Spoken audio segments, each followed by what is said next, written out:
to see what's happening.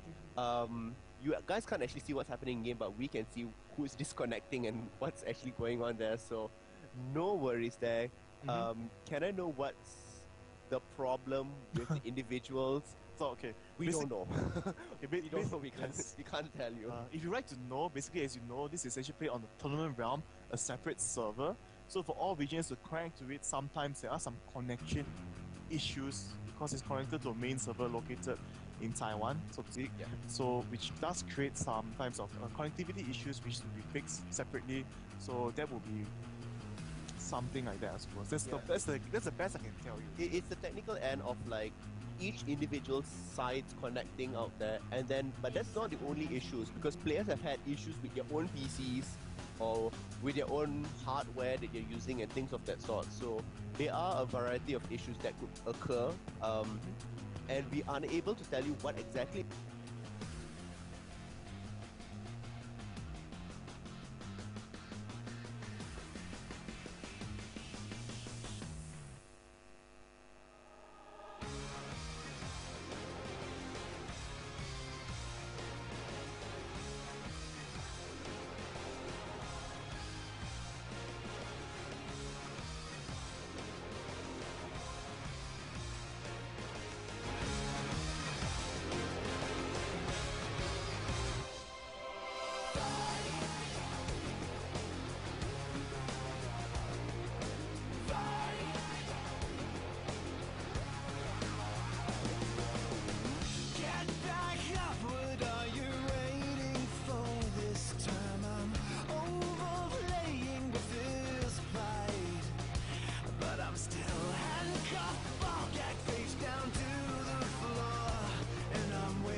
Hello guys and welcome back to the Garena Premier League Week 16 Day 2.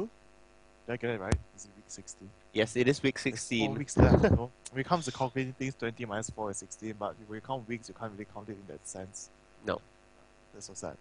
Anyway, so for those of you who have actually been counting, you should have known that this is the, well, last 5th week. Is that grammatically correct? It is the last fifth Or like week. I'm not sure if that's grammatically correct, but nonetheless, this is TeddyTibbers. Yes. And this is me, Pseudo. Coming to you for week 16 of GPL. So there are 5 remaining weeks. So the home stretch is already there. Yes. Most teams are on 30 games, some of them on 31 games already. So there's only 9 games left to be played over this weekend. And today we have really exciting matches lined up for you guys, Yes. featuring Kuala Lumpur Hunters. They'll be playing 2 games. First, against Saigon Jokers. Secondly, against Taipei Assassins. I expect the first game to be very interesting, to see how well KL Hunters can pull out their strategy and if they can beat out Saigon Jokers. And for the second game, to see how well they can actually fare against Taipei Assassins, since Taipei Assassins have been dominating the competition Yes. and basically crushing everybody in 20 minutes or less. 25 minutes or less. More. Well, one was Right. just about 25. One was 24 minutes 47 seconds yesterday against Manila? Oh, wait. Manila Eagles, Manila that's right. And the week before that was against Singapore Sentinels at 20 minutes 58 seconds. So very, very fast games, dominating the early game even though they had late game composition. And I don't know if KL Hunters can actually hold up against this. We shall see whether they can beat the benchmark of 25 minutes. Yes. And by a long shot, can they actually beat out Taipei Assassins? Yes, So that'll yes. be a long shot there, right there, definitely. So before we move on to today's games or whatever GPL is, of course, for those of you who do not know, there's actually a side wager going on between me and Pseudo. Yes. And yes, so if you all have seen the GPL Week 15 results, you will have known that the punishment is out there as well, where Pseudo had to carry me. And basically, it's just very simple. Every week when there's the GPL, we have analysts who comes up with the ratios on how well these teams will perform against each other. So for example, right there, Saigon Jokers against Malay Eagles, it's 1-3. Basically, because Saigon Jokers has a larger ratio of winning, so of course they'll be at 1, and Malay Eagles is at 3. So if I did win that match, I would have gained 3 points. But as you can see from there, Pseudo I won. won. Yes. So I got 1 point from it. So this And- is last week's results, and the cumulative points are added to the bottom. Teddy had gotten 6 points in total, when I had received 3 points. So I had to do the punishment, which was to carry TeddyTibbers off the ground for 20 seconds. In the advertisements later, we'll be showing that out. Yes. So in case you all don't know what the punishment is, for this week, we have the new standings Yes. and the new ratios. So yesterday's scores, we both had a point each. Mhm. So in the first game, I supported Singapore Sentinels. I had 1. And in the second game, TeddyTibbers had supported Taipei Assassins and he had 1. So each of us are at a 1 point each.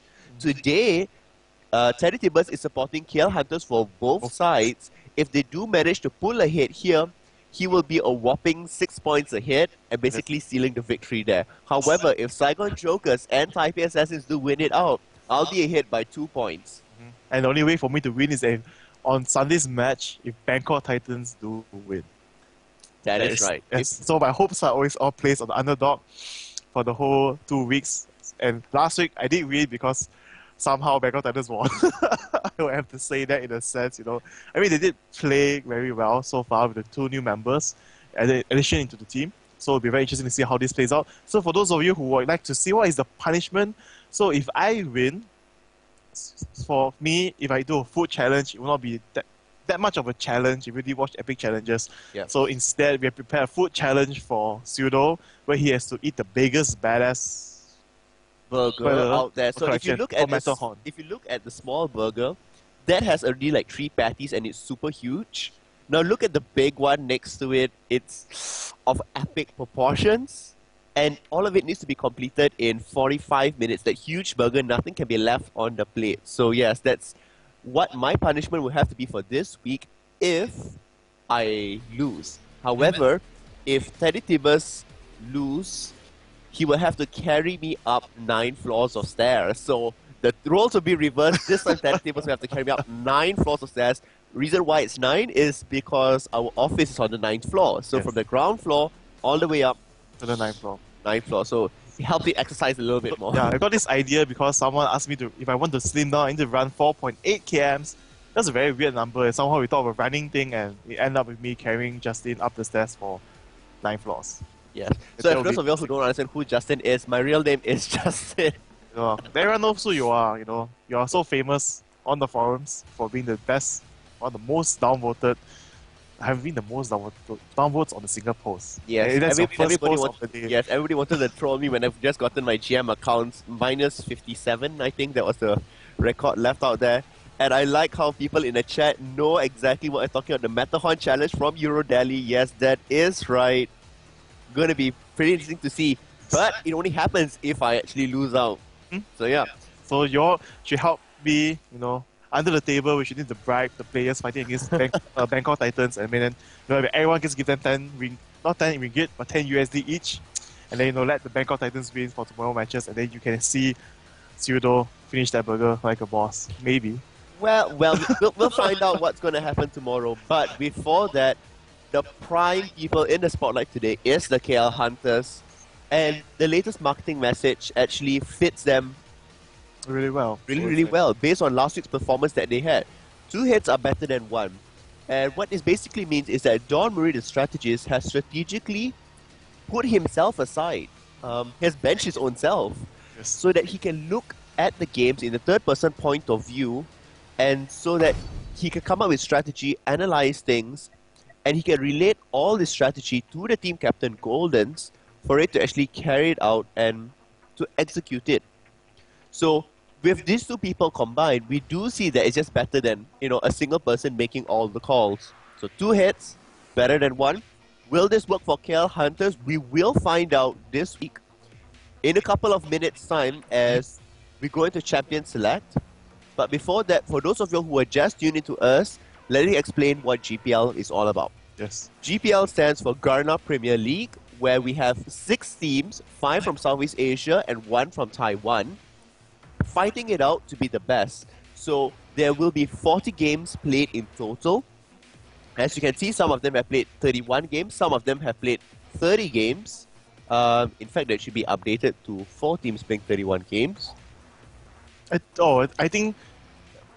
No worries there. But basically what happens is that at the end of the 40 weeks, the 3rd seeded team, which is currently Saigon Jokers and Singapore Sentinels, will fight it out in a best of 3.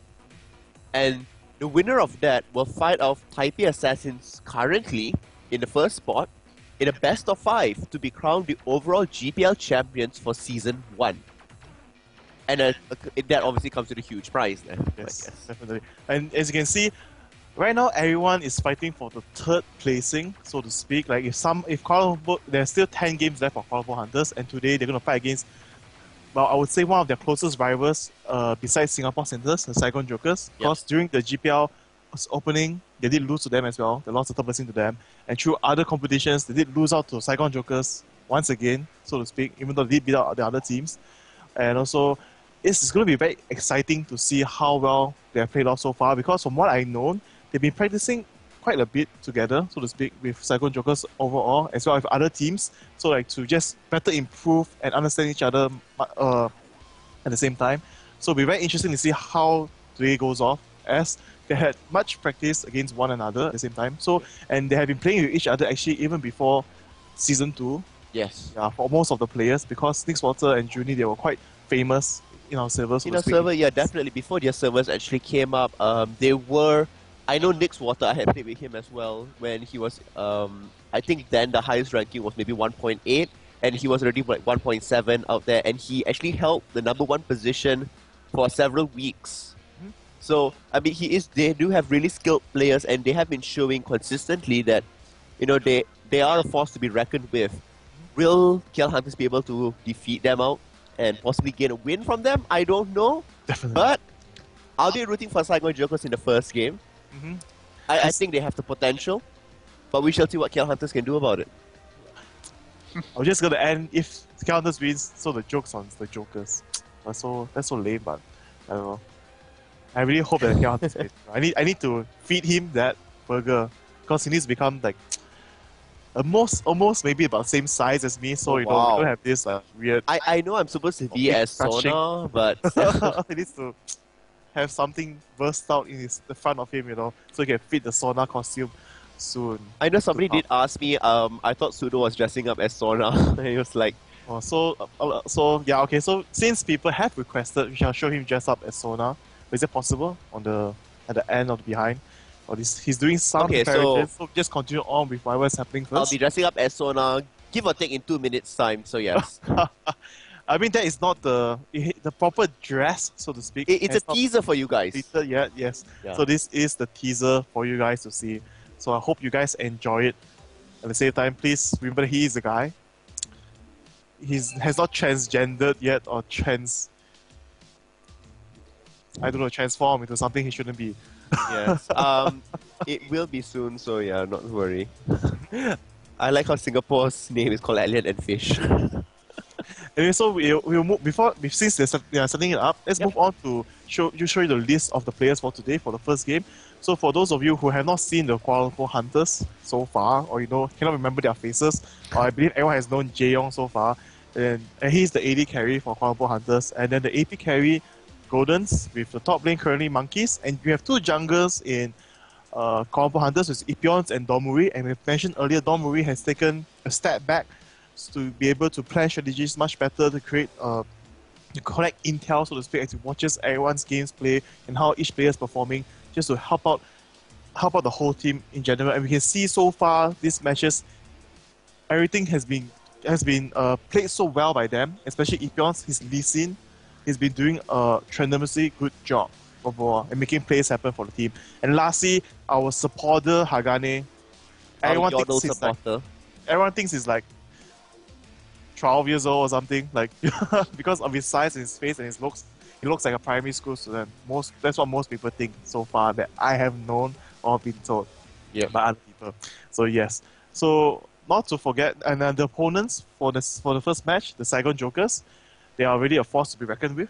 Yep, so we have Archie playing in the bottom, and Archie has played consistently really, really well. We have Nyx Water, I would say one of their star players out there. Another person to actually say out there is actually Junie. Jungle and now supporter. I like the fact that Saigon Jokers like to switch up roles, and they actually are performing really well. Their AD bot, I can't pronounce their name. Can you pronounce their name? QQ, I would say. Oh, I don't. I'm just guessing, but I have no idea. Yeah, we do see that we have Uzi as supporter. We haven't seen much of him at all. And we do have Violet as well as AD bot. Now Violet, a lot of swapping around, so those roles there might not be exactly it is. So yeah, for the side of Saigon Jokers, but nonetheless, they are cohesive as a team, and it really doesn't matter what sort of roles they're playing because. Okay, so the Sona costume has been prepared. So before we put it up, let's make him partially disappear. Yes. So to speak, this magical disappearing act. My magical disappearing act. That is prepared by just Pseudo himself, and here he goes. And here you can see. Let me try fit in myself. Yep, there we go. My body, and then soon my hair shall appear. Okay. Never mind. I have no hair. My hair is lovely enough to be Sona here. So yeah. I can't believe I said that. Crushing everyone's hopes and dreams of how Sona really looks like. Yeah. Soon. So, okay. That's just too much. We should just remove it. He's starting to show some seductive eyes. Sona's becoming bigger and bigger. Oh my. My boobs are becoming bigger. So enormous for you. Okay, so I think that's enough. Thank you so much. So I like how people are saying Sonado instead of Pseudo Sonado. Yeah, so that's just a teaser for you guys. I will be dressing up in full Sona costume in October for Halloween. So that will be coming soon. We are trying to prepare the costume for that. So yeah. Okay, so for those of you who haven't seen how the team works so far, I mean for the Kuala Lumpur Hunters, we're actually going to show you part of their game room, so to speak, where they have been playing for GPL and training so far for this season, I suppose, and maybe there'll be other changes. So we're going to look right into it right now. We can see right there, onto the far, well, the one that's in front of us, I would say. I can't really say left to right because there's no actual left to right, so to speak. But the first one sitting right in front of the camera would be Monkeys. And then next to him will be the Captain Goldens. And following on with the one wearing Garena goggles is Ipions right there. I think they see themselves on screen, so they're laughing. Yeah. Next, yes, they're all looking at the screen right now. And next to Ipions would be Jae-yong. Jae-yong, of course, looking ever so curious at the screen, trying to see whether it looks handsome enough, I believe. And lastly, we have Hagane. As you can see, really, he is really such small size. And he's the furthest away from the camera. He just looks like a child there in the back. But yeah, basically, what we'll be showing that is we'll be showing them throughout the champions' bans and picks so that you can see as they go on if they are discussing. They seem really happy. They seem really excited to move into this match. They don't look very nervous at all, which is a good thing. So yeah. Yeah, so definitely this is going to be very fun, I suppose, for them. Maybe we should be able to see their rage faces if something does go wrong. For those of you that do not know, the thing is they do not know if they are on air, because we were just going to like reappear and disappear the video for them, so they will be actually surprised if all of a sudden your cameras does go up there. Only our producers behind can actually see what's happening everywhere. And yeah, hopefully we can capture some interesting moments in the gaming room. And it's going to be quite interesting to see, because for those of you who do not know or have not watched maybe Jae-yong's live stream so far, if he's queuing with Hagane, you see them quarrel in the middle of the stream sometimes. No, they have their own way of settling mistakes that they do in Okay. I shall be Jae-yong and you shall be Hagane. So let's say a mistake happens. Adi. Yes. That's what happens. Or maybe, if instead if Jae-yong did something wrong and Hagane, I would say they will not ask, they will not say what you did wrong, like he knows he did wrong. Immediately Hagane will just say, so you're not gonna say sorry? Then Jae will take time to contemplate, and then Adi will pretend to recall and onto the tab. Then only Jae will say sorry. So there's this weird relationship going down for our AD carry and support, but it does help them perform, so to speak, as a team. They understand how each other thinks and what and everything else. Yeah, I mean, so, it's that sort of synergy that they have, that they can criticize each other, they can take it well, and they can, improve from there onwards. It's not like, you did something wrong and I immediately find fault in you and I never speak to you ever again. Yeah. So it will be very interesting to see how well this plays off, whether we'll be able to see KL Hunters showing some weird/funny faces. And not only that, for this first match, it's going to be very interesting to see, as both teams, KL Hunters and Saigon Jokers, have been famous for doing lane swap so far. Like for KL Hunters, they normally do a very simple lane swap where the AD carry and support will go to the top lane and the bruiser goes to the bot. Or for Saigon Jokers' side though, they do twist and turn it much more. They do focus a lot in gaining an early advantage instead of pushing the mid lane.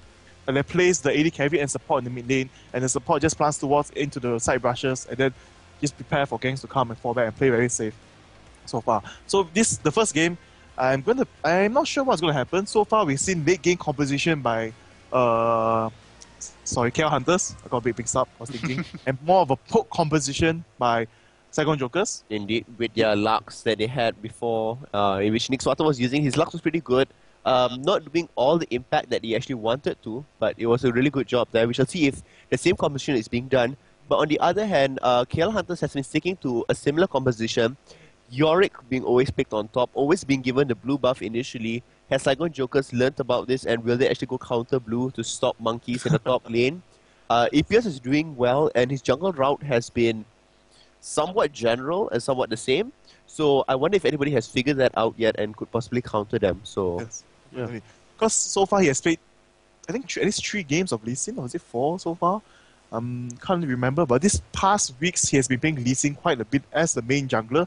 So I believe a lot of people would have really been picked up, like the strategies that we're using so far, and will have prepared something in mind to counter that. Or maybe we say Ezreal and Vayne getting banned out for both sides, for both teams, like Ezreal being banned on KL Hunter's side and Vayne being banned on Saigon Joker's side, to see how they cancel out each other's AD carry. Because we can see from both games, the AD carry is doing a tremendous job when it comes to the late game. Indeed. Yeah. Yes. Saigon Joker's side, they do rely on QTV on the top quite a bit to win the lane, so that they can actually snowball effect it down to the later game. later game. But Yeah. what's interesting is that it is in the champions bans and pick selection at the moment, so we will be going in, and we have a slight surprise for you. We're going to see. Whoops. No worries there. So Shen and Malphite being banned out, pretty much normal. Nothing very interesting there. It's quite interesting to note that on the Saigon Jokers choosing out to ban Malphite first, they could be doing targeted bans such as to shut down Jaeyoung, banning out Ezreal and Vayne.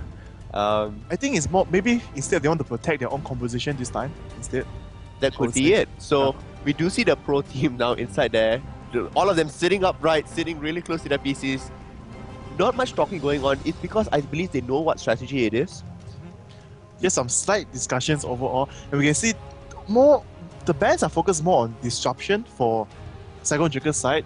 So I believe they might be not taking such a strong CC composition for the champions. And then for the side of KL Hunters, it's more on global ultimates. At the same time, Rengar being taken out, because right now Rengar is really just one of the stronger champions out there. He does not really need that much AP or AD, so to speak. He can just go for Spirit Visage, Ionian Boots, and go for a bit. I'm easily distracted. I'm like a bunny that looks around and hops around. And for like some Fire Cape, and you'll be able to sustain, deal a lot of our damage overall. Oh, so if you're looking at the camera on top there and wondering who is that person walking behind, that is in fact Don Murray. So this is what we're talking about, the strategy. He stands at the vat, he observes them. Well, actually, when he's not in camera frame, his table is on the opposite side where he has dual monitors and he can see what's going on. But see, when it comes to the bans and pick, he comes in there, tries to assist the team with whatever knowledge he could possibly have. And this is how actually a real team works out there. So the first one immediately being picked up, Lee Sin. It's been part of the main core composition. So I believe they still might be going for the same thing. Because so far Lee Sin has been the one to protect Vayne doing team fights very well. There's nothing much you can do with the Dragon Rage once it's been used. And also Irelia, whoever jumps into Vayne, and he Dragon Kick flown away. So yeah, that's pretty good. We do see Ezreal and Leona being taken all quite fastly locked as well. I quite like that actually. Yeah, they play a very strong Leona and Ezreal. Yes, it was Leona and Ezreal during the Season 2 qualifiers. Yeah, so maybe they might be doing the same thing where they... Tarek. Wow, okay. I quite like this as well. Both teams having stuns, Hockey having true damage, and Poke, Ezreal having Poke and the ability to slow attack speed. So it's going to be who can land the combination of spells better. Yeah, but in terms of overall burst damage, Corki will definitely still win. Yes. Like I did ask Jaeyoung before, like when he played against Ezreal, what would he pick? He said, "Well, just pick Corki." Because if they're on the same lane, Corki is better at doing the amount of burst, so to speak, with his Phosphorus Bomb, because it does go through everything else. Everything else, yes, that is right. Yeah. So, like for Corki, he's more of like a burst AD, a bit like Graves, so to speak. So, if you're able to dodge his skills, you'll be fine. But if you can't dodge it, you keep eating all those spells continuously. If you're going to be an easy kill for you to pick up on whoever it is. But what's also interesting to note is that Taric has a heal Leona does not. So Corki can sustain a little bit better in lane as compared to the side of Saigon Jokers. But, I was just about to say but with Maokai there. I don't know about that. But I like the fact that there is Carter, so if Skarner does ult and pull into the Carter's defile, that's huge amounts of damage. Remember that KL Hunters got the victory across Singapore Sentinel because of the quadra kill on Carter. So I like the fact that Saigon Jokers took Carters away from KL Hunters, crippling them just by a little bit. So yeah. Yes, and also basically Skarner is also one of the main picks lately for jungler. In terms of jungling, most games we have seen so far, Skarner is not that much of a popular pick anymore, I would have to say.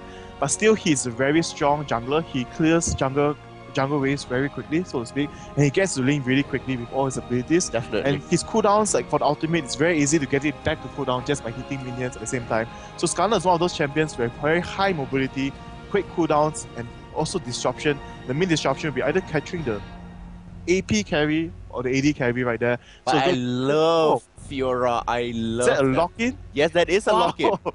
I love Fiora against interesting. Irelia. What's going to happen is Irelia's going to try to dash in, Fiora will just shield it up and parry all the damage back. I mean, I like that. I like that a lot. yeah, but Yes. Oh. Come on, Saigon Jokers.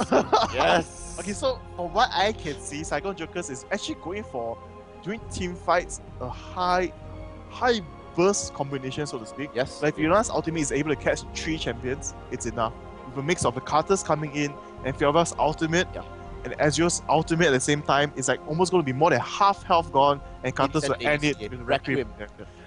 So this... I love this. This looks like a really exciting match. I like that Archie does have heal, the rest having ignites of their Carters having the exhaust. But on the other side, on KL Hunters, I like teleport on Lux. If she can secure kills or assist, it will work out, because Carters just needs to stay in his lane and just Requiem when it comes down, and he gets the assist, or if not the kill. So yes, he doesn't need the teleport as much as what Lux needs it for. I don't know how this is going to go, to be honest. Late game composition would actually go, I believe, in the favor of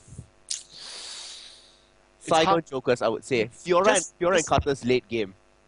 Versus Irelia and Coffee. It's close. It's very close. Actually, the main late game champion definitely would be Carters. Yeah. Where Carters can really 1v5 even after he's dead. Yes. That's the main thing you need to look out for most of the time. So this is going to be an interesting pick. So we're going to take a look at QTV's Fiora definitely. Yep. It's the first time we've seen her being played in the Garena Premier League. So this is going to be very interesting to see. And for those of you who noticed just now, all the KLH members are doing a shout out. They're actually doing their cheer where they shout out KLH Bole 3 times. So yes, KLH Bole, please beat Saigon Joker so I can eat food. see, just Pseudo yes, because food, I need some food. Yeah. And so here we can see it's actually going to be quite armor, physical, magic resist. Quite different, I would say.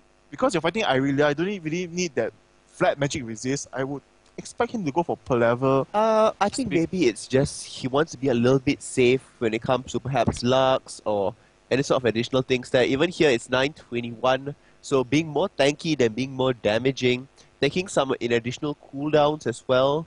Oh, but actually not taking additional health right here. Yeah. Ability and Veteran Scar, but focusing on reducing damage and health regeneration overall. I simply believe that Fiora is going to build Tiamats.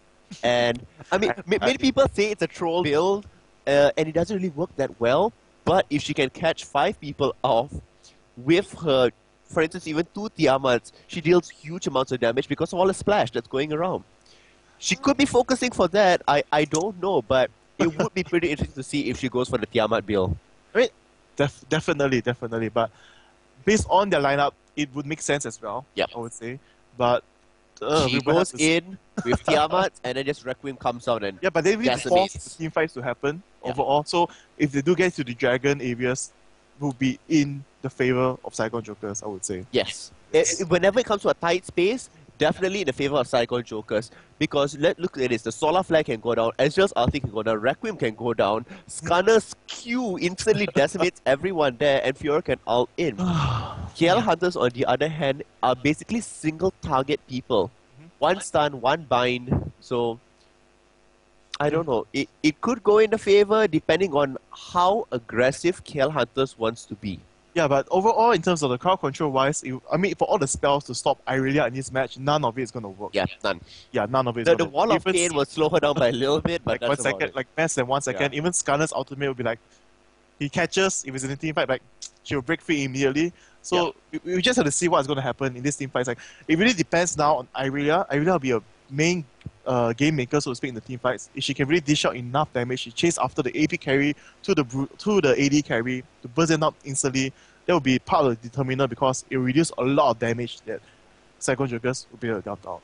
Yep. And as well as when the team fight happens, if they do kill Nick Swatter, which is Carters too quickly, if they do stay in the team fight area for too long, they're still going to go down as well. They're still going to go down as well. So they really need to be able to catch people off guard. With the Lux especially, the Lux binding is going to matter so much on whether she catches the correct target and everyone just maybe bursts down Carters and they fall back, wait for his passive to finish and then only move in for the kill to finish up the fights.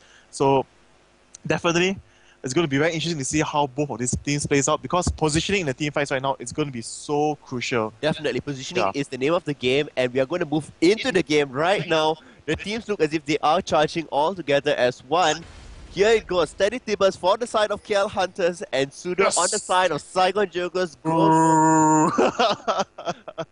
It looks as if the Saigon Jokers are pretty much going as one full team, and they could be possibly going for the invade. Fiora being very, very quickly going out there.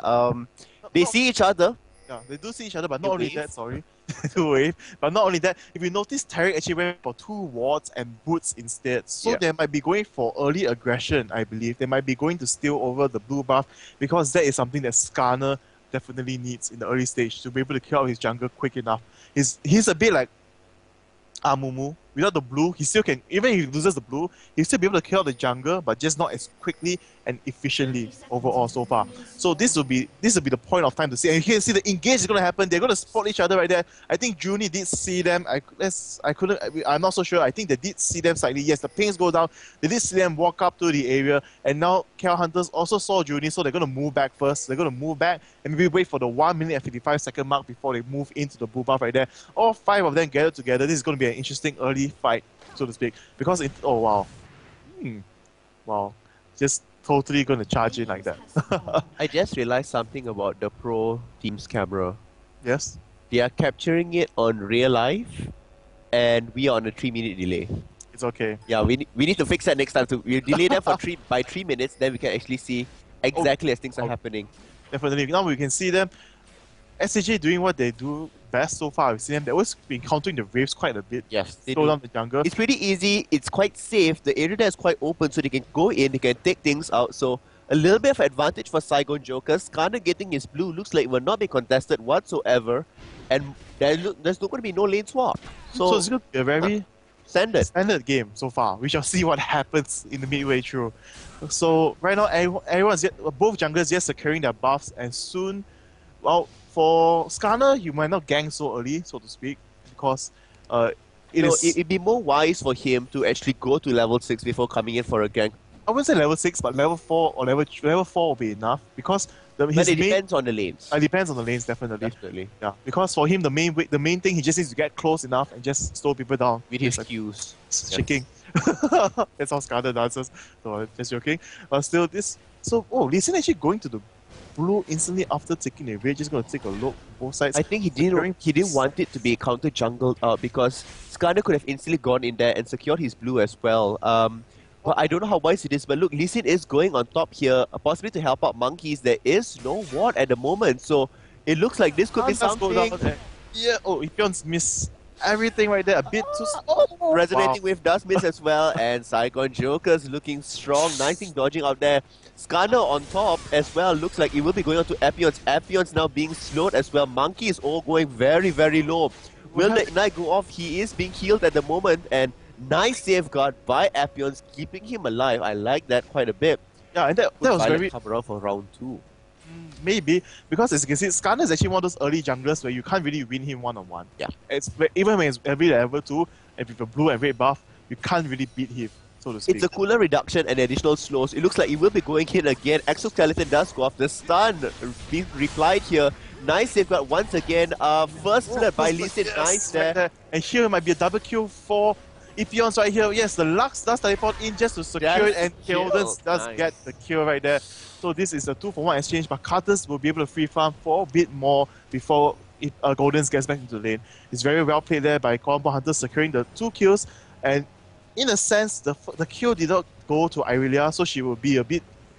She's a little bit behind. Only the thing that Irelia did get from that is the 2 assists. 2 assists. The 2 assists. Yeah. So I mean that's pretty good instead of 2 assists, and I just want value to move it around as well. Just nice.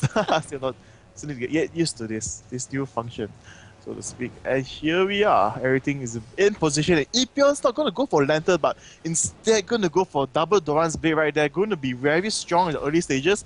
For Lee Sin, you really do not need Lantern. Lantern just gives you extra sustain, extra armor overall, but it does not give you the overall early game benefit, so to speak, because it's quite expensive to build up into the Lantern. Yep. Some will go for just 3 Doran Blade, getting the 30 damage and getting health instead of the armor. Yes. And at the same time, you still get 9% lifesteal over there, which is quite good for Lee Sin overall in terms of the overall damage output at the early stage. It depends on how he wants to transition actually into what sort of items he wants to build. Triple Dorans does help him out quite a bit, but he will be a little bit slower in buying late game items. A lot of people like to just wait up for it and immediately go into a BF sword if they want to be super aggressive. that can be done. Other people like to move into a phage immediately, so they get the ruby crystal out there, so they get a little bit of health, and then they get a little bit of damage and move into things. So Yes, it's here. Top the a fight is not going to engage. I like the fact that they have wards. They know what's happening up there. They want to be a little bit safe because they do know that the whole dance up there between Skarner and Lee Sin, trading off there wasn't all that great thanks to them. So yeah. So right here, all lanes doing quite well. Oh, nice. I don't think that was a good dodge. It was just lucky by JL right there. So both teams just playing very passive right now. The jungler's just going to move in, going to prepare to most probably counter jungle later or get the dragon. We can see for right now for GPL, if both teams are being very aggressive, the blue fight starts at the 7 minute and a half mark almost. And from there, if it fails or if it succeeds, it might transition directly into a dragon instantly, depending on how much health they have left. So actually, while he was speaking, Junie missing her Zenith Blade, they wanted to move into Jaeyoung, in fact, because Jaeyoung was a little bit out of position. They wanted to capture that, but no, there was not even there. So yeah, it seems to be as if our in-game sound is not being transferred over. Okay, so we can go on while I try. Yeah, so no worries there. So while he tries to figure it out, we're just going to adjust the sounds here and see what's happening with the sound. No, in fact, it's not being detected. Unplug, reblock. Could that be it? I'm not sure. Okay, wait, let me go on. Yes, you can go disappear and I'll take over. So yes, basically, yes, it is my turn now. I'm all alone by myself. So what we see happening here is that Saigon Jokers is doing relatively well. Now, the only goal difference is 400 gold, and that's primarily coming in from the first blow on the KL Hunter side. The farm is quite equal across the board. So what's happening here is that, look at this, Nyx Water securing blue, no contest coming in from KL Hunters. I think that's a bit of a letdown on the KL Hunter side. If they want to shut down Carters, they need to go there and they need to secure the blue. What's interesting to note that if Saigon Jokers does go in and counter KL Hunter's blue, which should be coming up in about 47 seconds or so, that is going to be working out for them. But QTV and Irelia just trading a bit there. It was a little bit unwise for QTV to actually trade there because the fact that the minions were on the favor of KL Hunters and the minions started dealing more damage than Irelia actually was. Many people forget that, you know what, the minions deal tons of damage, especially when they're in big groups like that. And the moment Irelia, you touch Irelia's minions will all start attacking you, and especially rain minions. Once the moment the attack starts to go, the attack will just fly and follow you, and damage is continuously dealt. Yeah. But one thing that using Fiora at the top lane, even if your opponent pushes to the tower, you have no problem sustaining at all because you're passive. Yes. You have very high sustain overall in terms of training hits. Even if you do lose out, just by waiting a bit for the minions to come and farm out at the tower, you'll be able to heal up quite quickly, no problem at all. You can see right now, a top lane gang going to happen for both sides. Monkeys is in position, the slow does go down. Yes, QTV is going to be caught off guard, the slow goes down. No! Yes, right there, the dragon kick. Sealing the deal onto the kill right there, and Skarner is a bit too slow. He was a little bit out of position as well. I don't think so he was actually that slow, but he is kind of low on mana as well. He will be able to get some creeps from the top there, but it looks like QTV isn't doing all that well this game. Now QTV has 2 deaths and 1 kill. Not that bad yet, but it is helping out Irelia quite a bit. Irelia has 3 assists already, so all the additional gold and experience. And there goes a fish right there on Irelia already. And we can see, yes, as you had expected, the Tiamat is actually being built of Fiora. So she might be losing the early stage, but when it comes to the mid game and all the team fights happen, all the more important things happening right there, Fiora is still a force to be reckoned with, especially with her ultimate. Even though she doesn't have that much damage, but the additional splash for the whole team, damage separating it out, is going to help Carters overall. As you can see right there, it's going to be very, very painful for Hunters to deal with this. During the team fights, I would say. There goes a soft instantly. Wow. Aiming Hagade right there. There goes the poor Derek. They were just toying him, be like, you know what, you can try to run away, but it's okay, you're coming back here. The return now does go on, but they weren't able to do much. They could possibly go in for Dragon here. No, I don't think so. They're going to be. They could. I mean, they could, definitely could. But Skarner is already out there, walking to the mid lane, just making sure that no shenanigans are going on there. Monkeys and QTV is going to be trading once again. It's interesting to note that Fiora, because she's going for the Tiamat build, will not be able to deal all that much damage until her Tiamat comes out and until she uses her ultimate. Especially on a one-on-one fight, it doesn't work all that well in their favor. I mean, we see so many things going on at the bottom. Might be a tower dive at bottom. No, I don't believe Gank so, is no. coming at top as well. Here we see QTV running in. Monkeys is gonna be caught off quite a bit, but Skarner doesn't have the ulti. The stun does go on, no problem. The slow beam proc, the red buff right there. See the slow from Skarner is just so much painful. And finally forcing a flash on Monkeys, but he should have his stun up soon. And there he goes. The stun goes down. With his true damage, he might be able to take up Skyler if they have the tower. Nice! Yes. Very nicely played right there. Here comes Lux to clean up onto QTV. Oh, missing. But All missing that minions. Look at the minions' damage. Doing a lot of damage right there. But here, Golden's going to be quite safe because QTV is still a bruiser, so be able to dish out more damage than him. Normal hits. Yeah, but he's no mana. And here, Golden's with the blue buff. Going to be able to catch up. Oh, wow. The light missing. At least he comes into the fray. Definitely good. I love the juke. The jukes were amazing, but he pretty much knew that he was quite screwed at the end of things. So it's difficult to dodge both Lee Sin and Lux simply because they have two skill shots and it's only a matter of time before one of it lands. Yeah.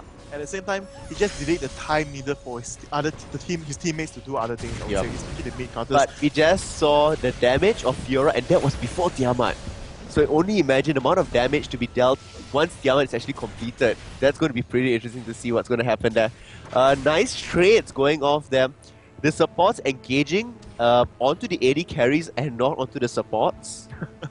Which is something many people actually mistake out. Think like, oh, Taric is slow, let's aim Taric. But no, Taric is the most tanky one. Get rid of Corki first, where you stop all his damage. So I like that. Pings are going off. Irelia is at the bottom now at the moment. Yes, right now, Irelia after the kills happen, the lane is being pushed off. Irelia instantly going to travel down to the dragon. This is something that a lot of players need to I would say need to learn, so to speak. The positioning of this is very important. Like they know where the you know where the wards are, your opponent wards are. After you push a lane, how quickly you can go transition into the dragon. How is this going to turn out? You can see Skarner moving into the fray, has his ultimate, but his mind is down. So oh wow. Okay, quickly right there. All the spells are going down. Ultimate. Julie catching on to Irelia right there. Irelia going to be caught there. She's going to die a 3v1 situation right there. Karthus is going to go down. X-Water, X-Water might be able to get the kill onto Corki, and yes, Corki does still go down. The whipped cream is going off. Epions might die right here. Oh, double kill right there. And Hagari might be caught off. And this is not going to be a good dragon trade, I would say, because it was a 3-for-1 exchange, even though they did take the dragon. And right now, Fiora is most probably going to be break top, or she's going to continue farming, and maybe the minions will be enough for her. She will get the minions, she will allow the minions to push it out, and then perhaps maybe get a tower. The tower is actually very, very low at this point, and true enough, the turret does go down, so the turret goal versus the dragon goal equalizes things out. And because it went a 3-to-1 favor in the favor of Saigon Jokers, they are ahead in gold. Yes, and at the same time we see right now a secondary turret. Yeah, secondary turret and 6 kills to 6 kills on both sides. Oh, this is. I mean, I think that fight could have went off better, but we will see here. Monkey is gonna go jump onto QTV, taking a blue buff at the same time. Very well played right there, and QTV gonna flash over the wall.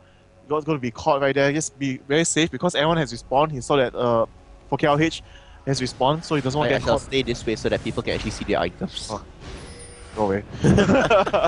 Anyway, so you can see right here on both sides, the blue being taken by Irelia is not such a good. It's a good and a bad thing, I would say. Stopping it being from stolen, but Lux. It didn't go to the best benefit, but it is better than it being stolen as well. Garena receiving huge amounts of damage, totally out of position.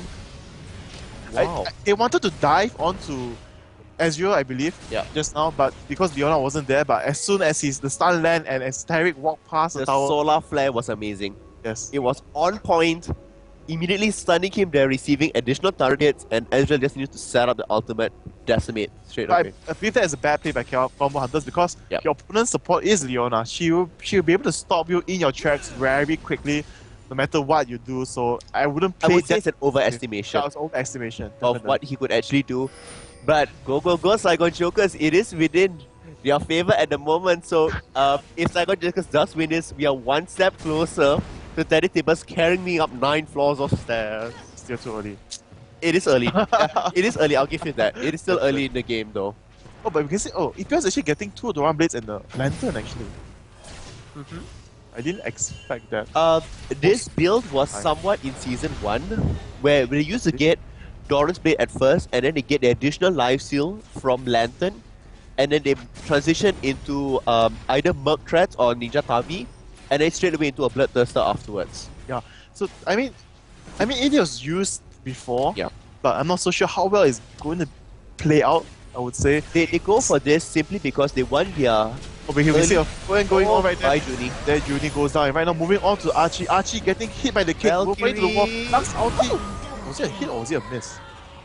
I am not sure. Look, the laser was shaking, right? The line. Okay, this could be that Lux bug that they have. When the ulti comes out, the line actually differs from where it is. And here Ryler is going to get caught right here. They do not notice the ward right there. Here Fiora's ultimate going off, but the heal from Terry is keeping everyone alive here.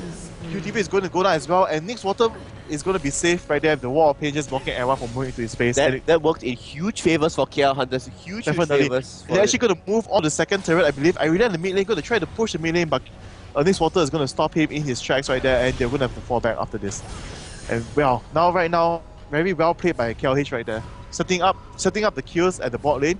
The wards were not placed by SAJ at that point of time because they were being pressured the whole time. They fall a bit back, they were placed any wards into the brush. And from there, the teleportation from Lux, and at the same time, Epion's coming in, getting the dual kills at the same time to try push. Normally, a lot of people do not plan to ward this area, so to speak. Yeah. But normally, which is I would say it's not really a bad thing, but for pro players, they normally want to ward it if they plan to be aggressive, especially if there are people who can teleport. Yes, definitely. I mean, the teleportation part there is very necessary because that's a key factor. You don't want to get caught with your pants down. You want to be always safe. You want to know what's going to be happening. So it's always better to be safe than sorry. Yeah. And at the same time, it allows you to see whether the jungler is waiting for you to dive in. Yeah. Especially against Skarner, if you do dive in, if it pulls you, yes, it's GG. It's over with you. It's over definitely instantly after that. And now KL Hunter's actually going to move into the mid lane. All 5 of them in position. Most probably going to try to take this down, but no, I really... Monkey is going to move to top to find QTV, or just scouting the area to see whether QTV comes down from there. And here we see... nope, they're actually going to transition back to the bot lane because Ezreal is pushing the lane right now, and he will not be able to take it. No, it's still far too healthy, the tower up there. But at this point, looks like the Valkyrie does go off. They want to kind of catch Archie right here. Archie will definitely be caught. His flash is up definitely, but he did use. But Lux is coming in from the bottom as well. They're trying to sandwich him in there, pushing him closer and closer towards the turret. Yes, yeah, he's just going to fight it out there. And he has no choice but to duke it out, deal as much damage as he can. I mean, there's no point if you just keep running away. So what's happening now is Saigon Jokers isn't doing all that well. It's simply because they're being caught out. I would say yes and no. The engagement at the bottom, they were caught out. They were kind of caught with their pants down there. Okay, and then after this, Archie got caught out as usual. Yeah, but I believe that Archie, he thought he would be safe, like because all 5 of them was in middle. He did not respond to the ward being placed right there quick enough. Yeah, so to speak. So okay, fine. Then he got caught. I mean, it was just, I would say, sometimes as an AD carry, I will make the same mistake as well because tunnel vision.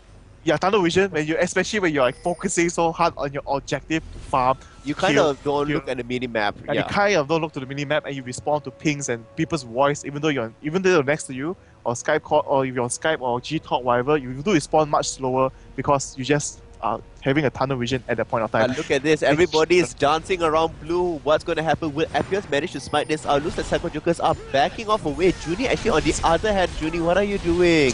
But Soulfan lands on 3 champions and counters to flash. They file on Ezreal ultimate. This is what we're talking about right there. The team fight is going into the favor of Saigon Jokers right there. And the Requiem going down, going to take down almost everyone at this point in time. Oh, luckily, and wow.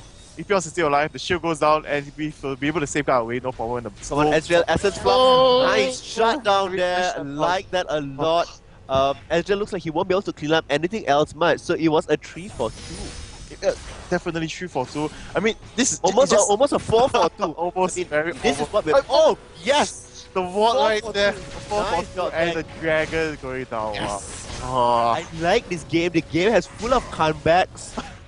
I like it huge amounts. It looks like Fiora will be building up into the second Tiamat already, or that could be a last whisper. It could be a last whisper as well. That's what I was thinking. It looks like it could be a last whisper. It would be even more devastating, but a secondary Tiamat could work as well.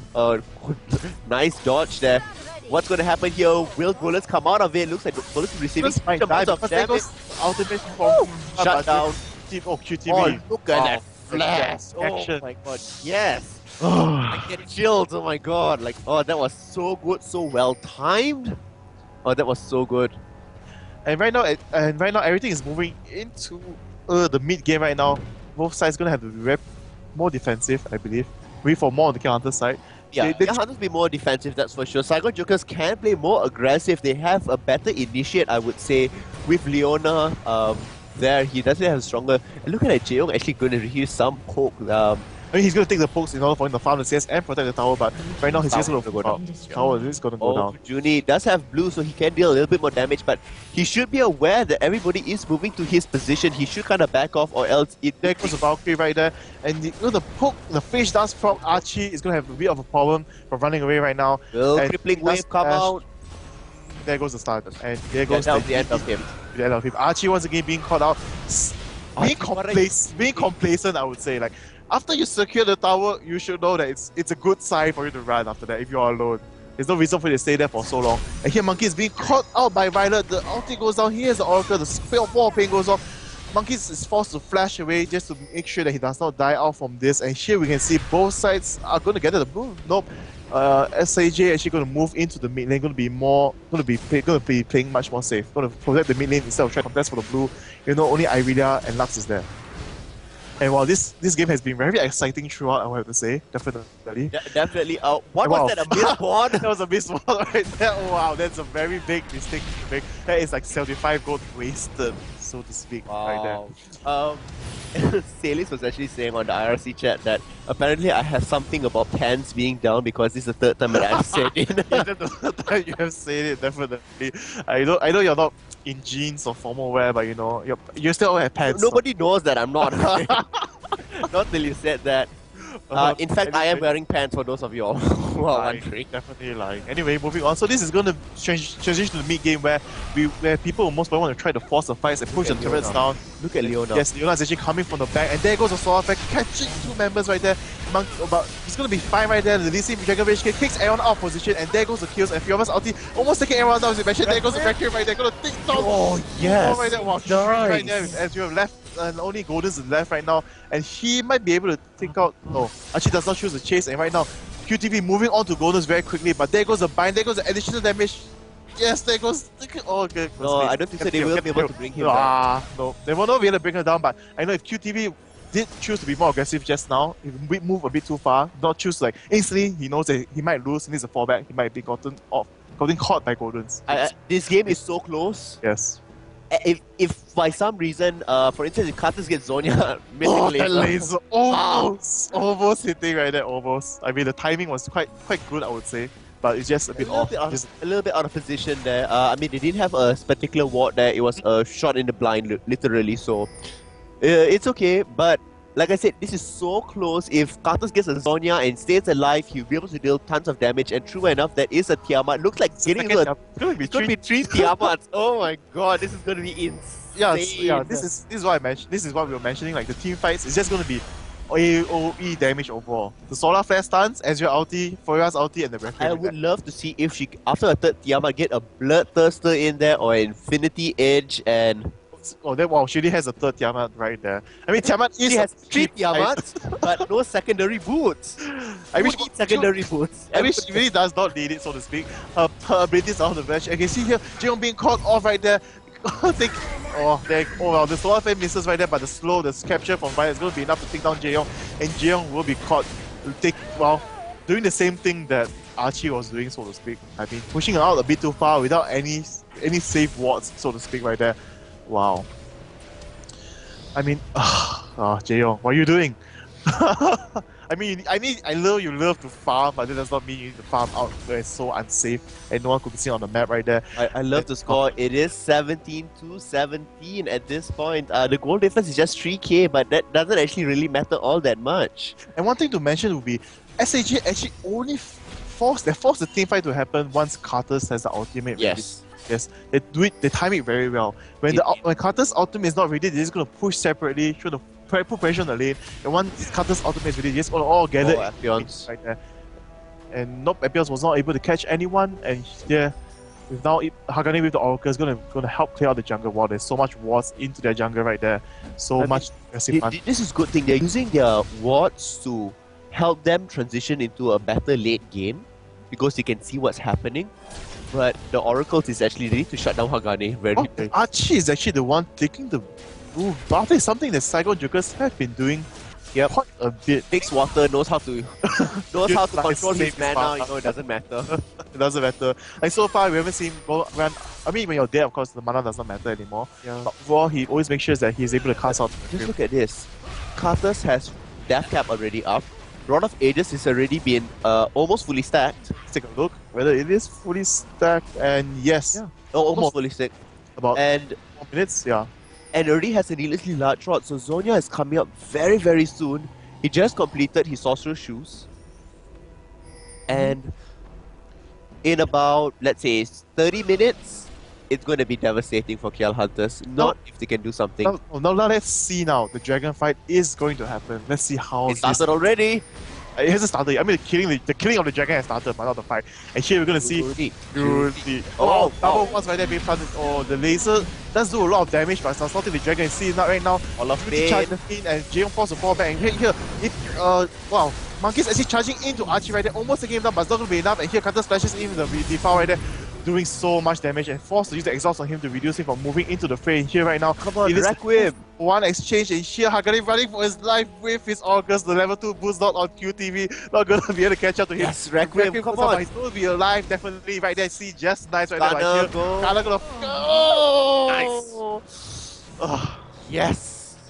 No, but okay, let's look at things in a third person point of view here. Look at how low KL Hunters went down. And that was even after all the damage had been dealt out by Dragon. The laser actually was kind of off balance, only hitting Nyx Water and not the rest. He hit Nyx Water and Violet, I believe. He hit about 2 champions. Because but it's not enough. It wasn't enough. It's definitely not enough. Because he was trying to steal the dragon more than deal damage. Yeah. Damage right there. UTV looks like going to take a top tower. Look at the amount of damage being dealt there. Wow. Fiora is just like Master Yi. Without that much damage, you already have enough damage because of your passive. So, I mean, passives, well, with your parry, so to speak, that stacks up. But here, QTV might be caught right here. Monkeys moves in the slow. They are the laser. Getting the kill right there. Yes, definitely. Golden's going to be much more closer to his Rabador after that. And yes, he does have enough, but he's not going to go back to buy the item. But they might be moving into Baron, which would be the best timing, I believe, because Requiem is down. And this might be into their favor right here. Yes, the Baron fight is going off right now. Karthus is still in the base, doesn't have teleport, and yes, it's going to be the favor of Karthus. It's going to be a 3v5 right here, being fight out. But SAJ Archie as Ezreal has a lot of poke right there. Hagane going down so quickly, and we can see right now the pokes and fights going off. This might just be enough. The Baron might be taken off. But yes, the blue team does secure the Baron for KLH Hunters, and this fight will be in their favor because it is a 3v5 right here. They were all going to go down right here. 2 of them will go down, but here Junie Wing will be picked up, Violet will be picked up as well, the Phage will go down, and here Nyx Water will be forced to fall back, I believe, because if not, Irida will jump into him instantly after that, and here Irida's going to follow up the kill. Impulse with the wall planter, yes, there goes the slow right there. Monkey's going to be able to kill him, the Dragon Rage King, and here there goes the Zonya. Why is Jaeyoung still standing inside? I have no idea. But okay, they're going to secure the kill. It's going to be a... not going to be an ace? Okay, not going to be an ace because QTV is already up right here, and here the Valkyrie out. And here QTV with his ultimate going to chase on to Epions as well as Irida Monkey, but here the ward safeguarding away safely, no problem whatsoever. Yes, that was the best timing for Combo Hunters as Requiem was not ready on the side. And also Karthus was not there. And very well played by Combo Hunters, taking the advantage. This is what they need, and here you go, sitting down on tower as well. Let's look at things again on the third person point of view. 1 kill ahead, 2k still behind. I mean, the dragon, 2 dragons. Oh my, look, it's going to be a 4th Tiamat. And boots on mobility actually being taken up right there. Wow, this is another Tiamat. What's going on? I mean, let's just say that team fight wise, those 4 Tiamats are enough for Cyclone Jokers for Fiora, definitely. Okay, this is ridiculous. I mean, no, if you see the Solar Flare, 4 is... No, 4 is not, because it's just like how your splash damage actually does more damage than your overall the first target you hit. which is why the Tiamat makes it so much more powerful. As you can see, Tiamat does give 50% splash. So with 3, it's actually 150%. And now, let's take a look at QTV's damage. Let's take a look. QTV. He is at 331. And if he uses ultimate, so to speak, if it's just from 100% AD ratio, just count it that way, he does 662 damage to the surrounding enemies, which is much more painful. I would say he needs a Last Whisper, not another Tiamat. I mean, we can see right there, Tyrek actually going to be very tanky, so to speak. If you saw the items, he does not get a Philosopher's Stone, he just gets the Ninja Tabi, Heart of Gold, and a Chain Mass because he knows that QTV is just doing out so much damage with the additional splash. That is a lot there. Even not getting anything else, but getting Ninja Tabi instead of getting Boots 5 or Boots of Ionia instead. So just maintain the tank ability. Yeah, I like that Irelia has a Guardian Angels up, so that's working in the favor of KL Hunters. I mean, it worked in the favor because it got the extra gold from Baron and additional damage, additional kills from after the Baron fight. But can Saigon Jokers come out of this? I would say yes. Definitely. It's going to take another engagement to actually determine where's it going. At this point, I would say it's pretty much drawn across the line. The Baron buff is there in the favor of KL Hunters, but the Baron buff will be waning off soon. Yes. I mean, KL Hunters, they don't want to do anything too aggressive right now because they do know that they still might lose the team fight. They're still trying to catch someone off, I believe, because right now, the overall positioning is very important for both teams. Because you can see, if KL Hunters the things are going off, Carter's actually being caught out there. The ultimate force to be used, but just a tickle. Yes, just a tickle. And the tower will go down. Fiora is actually going to continue pushing right now. It's going to be a 4v5. No, okay, Fiora is going to be caught right now. Just pushing it far enough for the creeps to reach to the tower. And right here we can see KL is actually going to fall back, not going to engage because they see that Fiora is no longer pushing. They have no more advantage in the team fight. Because in all these small areas, even in the lane itself, it's very small. Fourth Tiamat. Yeah, the fourth Tiamat. Will there be a fifth? Will there be a fifth? I mean, it could very well be a fifth Tiamat because definitely, as Fiora, he does have the amount of damage already. Yeah. The damage is there. I like that. I like how they're camping. Wow, I love this. This camping. Let's say that if KL Hunters do not spot this, it's going to be a GG right there. And but the Sword Fan does not land on the main targets, lands on the 2 tanks, so this is still in the advantage. The Dragon Machine kicking everything out of position. This is going to KL Hunters right there, picking everything off right there. Very good job, well done right there. The Garena Premier League Monkeys, no one dies, and here they're all going to survive this fight. Breckim not going to do enough, and yes, only Archie left. So now they're going to move on to the mid lane right there. I mean, it was very well planned by SAJ, but too early of an initiate. Too early of an engagement because they saw Lux trying to scout out the area. She did throw out her ability to see the place. So I think they panicked. They wanted to go in as fast as they could, but it was not correct time because they did not hit any of the squishes needed. And here everyone's just gonna trade his tanking the tower right there. Yes, definitely. And here definitely FPS playing a bit too low, but he does still have the safeguard. Or did he use it already? He did use the safeguard earlier as well for Tarek originally. Okay, so right now they're going to just dive in, plant the ward, and they're going to fall back. And yes, good job, well done, definitely. But you can see overall the goal difference is still not that much, I would say. Yeah, because overall, the CS wise and also in terms of Dragon being taken, we're still an advantage of Saigon Jokers. It's so nerve-wracking to actually watch this match, let alone to cast the match, simply because the teams are so close to each other. The win can go to anyone at this point. Definitely. If Saigon Jokers engage properly and manage to get the squishies with that solar flare, I would say it would be almost an instant ace for the side of Saigon Jokers. Instant ace, definitely. And we could, yeah, definitely going to be the instant ace. But here, see the third dragon going to move on to the Saigon Jokers side. So they're going to, there's no problem at all for them. They know that they still are able to win this game, definitely. The team fight composition is still much stronger. It's just that was a slight mistake being done by them right there. They just panicked, I suppose, when they saw the ability from Lux coming in right there. The light is shining them. I'm not sure what happened right there. But I think instantly as Ziggs Water flashed in just now in the team fight, he got kicked out instantly by Lee Sin. So I didn't see that wrongly, right? No, it was right. That's right, yeah. So that's why it ended in KL Hunter's favor. One more thing right there. All the squishies being saved away from Carters, which is the main thing you really need to do. And you can see... it was great placement on the side of KL Hunters. It was a bad engagement on the side of Saigon Jokers. It just didn't play out all that well. But like what we keep saying back and forth is that the game is so close at this moment and they need an ace. Either team needs an ace or else they won't be able to do much about anything because they're kind of even. Yes, I mean, even though you can see there's a 5 kills difference, but overall the gold right now is still in the advantage of Psycho Jokers. Definitely. The overall CS right there, because Dux has been teleporting around, securing kills, she's losing out. Cartus is 60 CS ahead.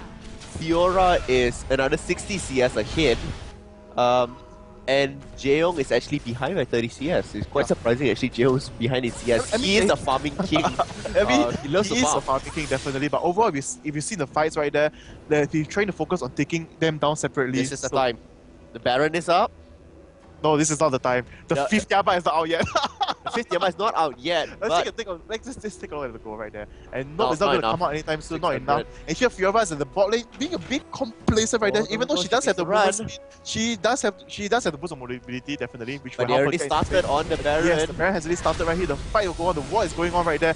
And Baron might go down fast enough. The laser goes off, does not hit anything, misses, but they still have been able to catch everyone off right there. The wall of pain goes down, here everyone's inside right there. It goes charging onto Archie too quickly right there. Junie taking off and charging behind. Junie escaping everything. And this is not good. This is not good for KLH. There goes the Australia. And they're gonna charge. He's gonna might be the ace right there. Nice. Being taken down. Only left. Jaeyoung is left right there. That was very well played. I mean, very well played by Psycho Jokers for this time. And it was actually quite bad placement. The ulti missing. They wanted to ward them away and say that, you know what, we are here, don't come to us. But it didn't work out all that well because damage was not being dealt. The damage missed. The main damage. Now, Baron going to the side of Psycho Jokers. Nice turnaround once again. Now they have a 5k goal lead. The kill lead is still not there. This game is so close. It is nerve-wracking to actually watch this. I mean, Ipions did charge a bit too quickly onto Azure right there. Yes, definitely. I mean, he really wanted to make sure that he got out of the fight so that they could burst down Carters, but then the main damage, that one single main damage was no longer there. Yeah. Which is Golden's ultimate.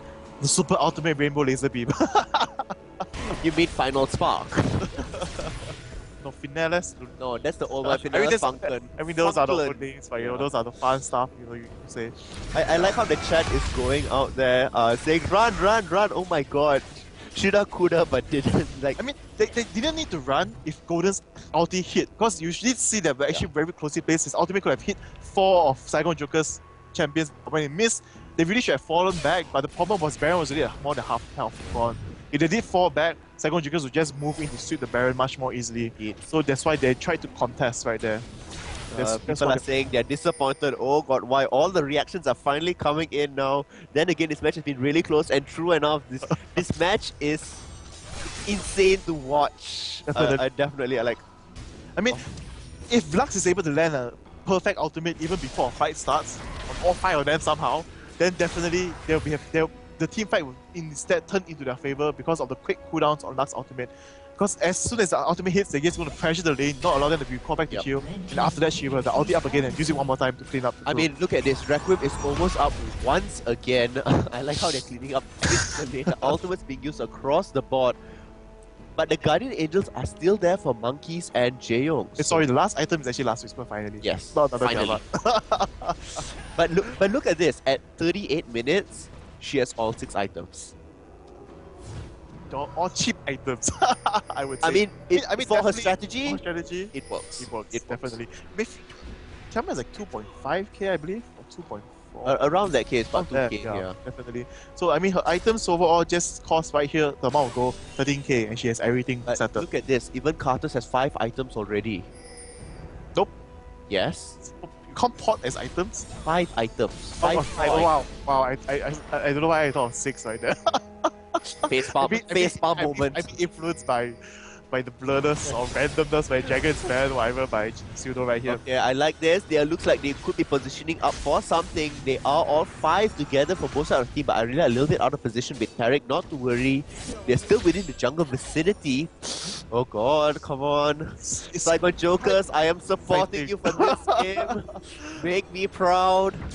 Make TeddyTibbers carry me up 9 floors of stairs. I want to see that happening. Eating burgers is definitely more interesting for you, I would say. Oh, laser comes out, missing everybody once again. But don't worry, short cooldown. Will be enough before they reach the tower right there. Definitely, but if that hit, it will be much more crucial in pushing Saigon Jokers a big back. He's tanking the turret, look at that. Look, I mean, Leona that's what Leona does best. Just tanking 4 hits. Yes, just tanking. Right that there. much life gone. 4 hits that much life. Wow. Fiona being one of the stronger, tankier supports in terms of tankiness, definitely. Her and Tarek both. Her and Tarek both very tanky, but overall, Fiona will be much more tankier when she's able to cast down the shield. The ability. The cooldowns of the laser, can we just check? It is, I'm not sure if it's seconds, I believe, but I don't. But he it's does at 40% cooldown. Not at 40%, so it's only at 32.4 seconds right there. It's only there's only 19%, I believe, because there's only 15% coming from a team's Unholy Grail, and then the 4% from the Masteries right there. So it should be 19%.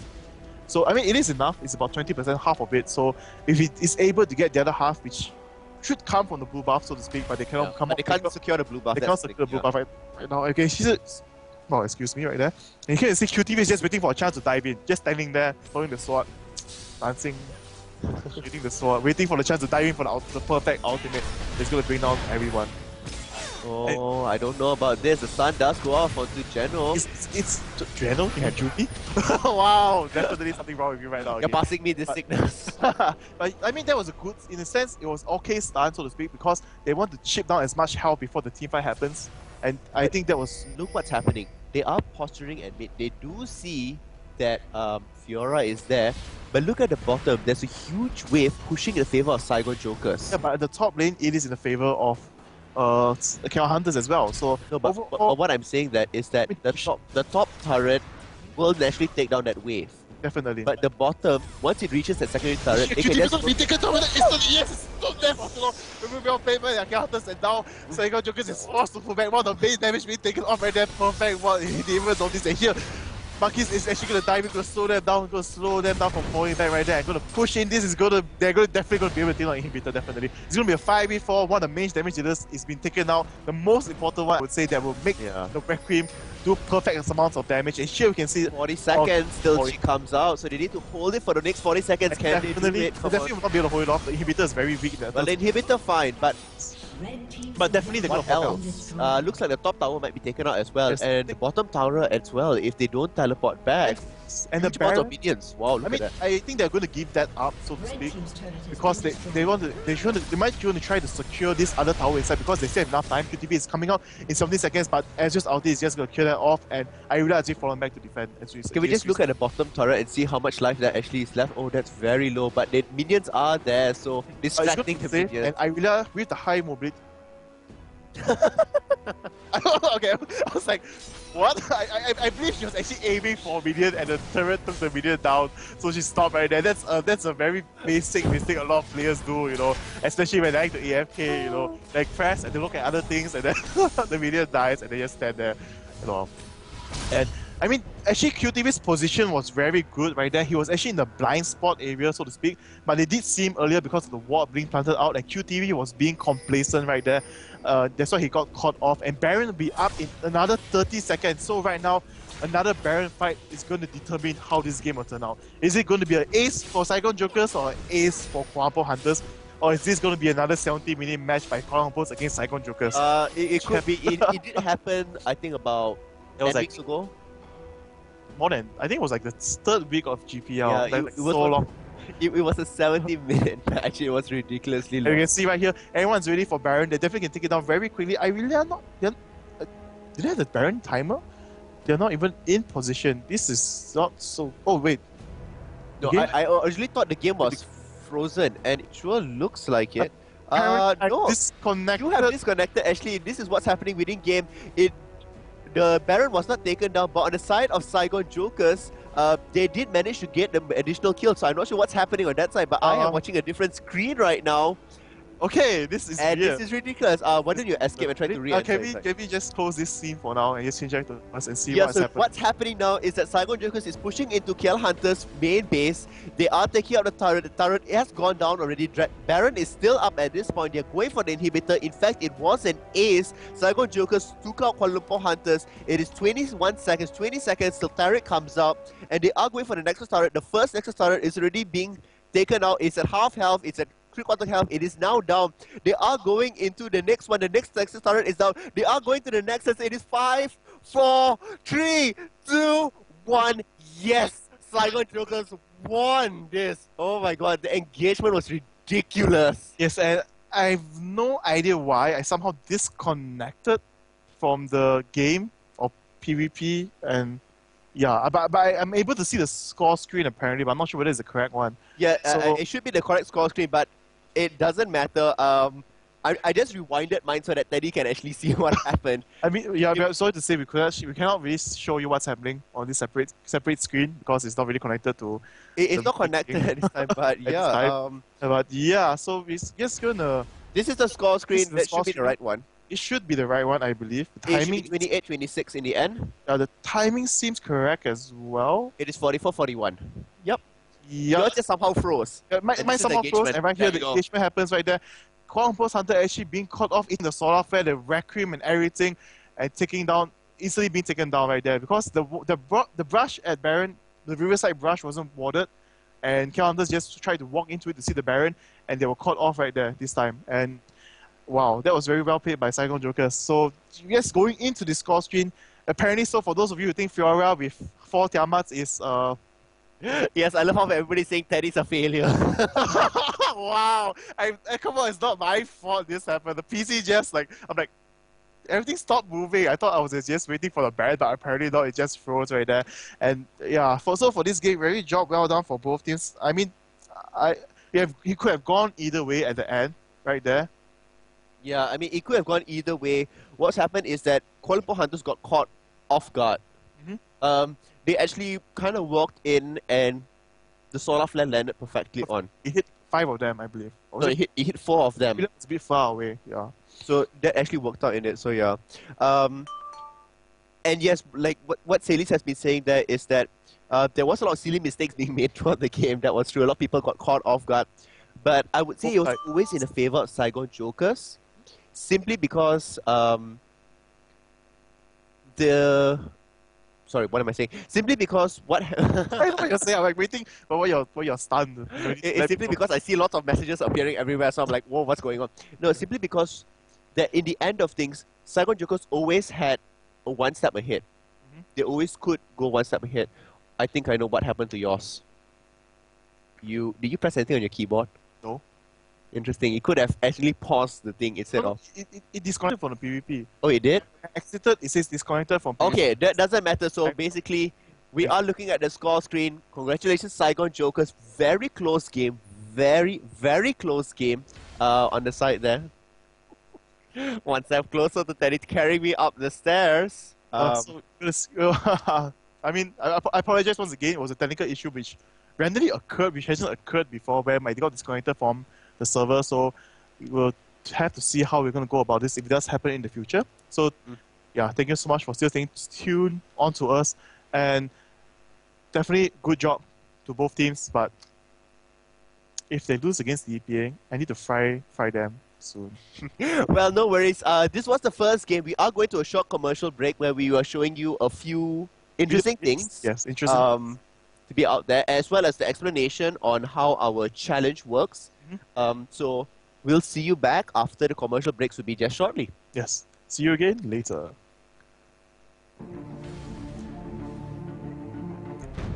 Join the room first.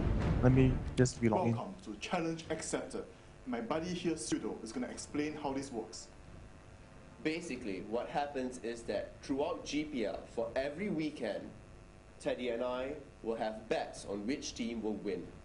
And at the end of all 6 matches, yeah, so basically this is the challenge that we have, and this was last week's punishment. Is decided by you, the viewers. So let the challenge begin.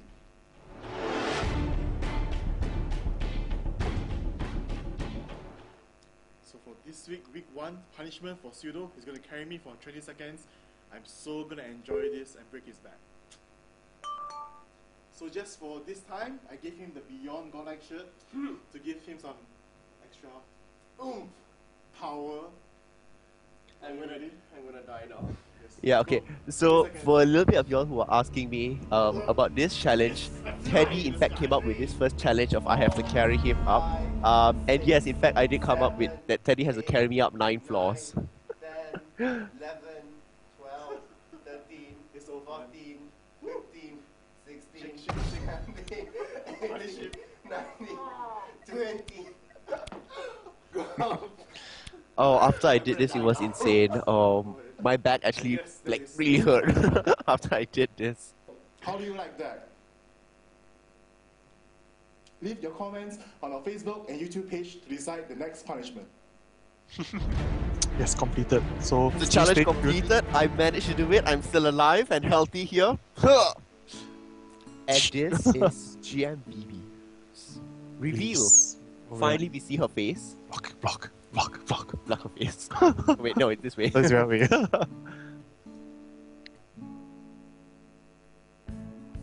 This is GMBB, and this is my story. GMBB was born on the 17th of December.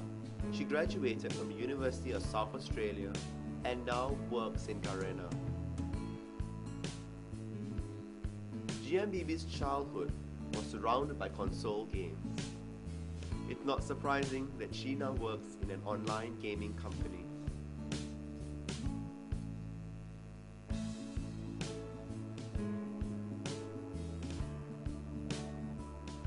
She soon discovered that in this new life, there was fun at every turn.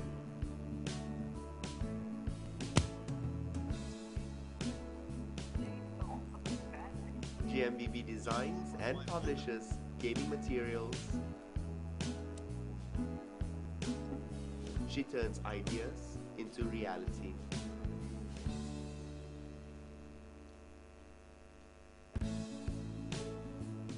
In Garena, she was no longer camera shy and gained new confidence. Her life in Garena is special because of her friends, colleagues, and most importantly, you, the online community.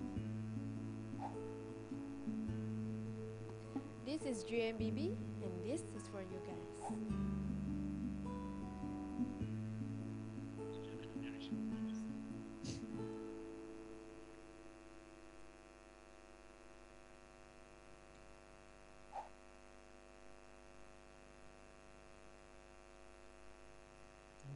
Welcome back.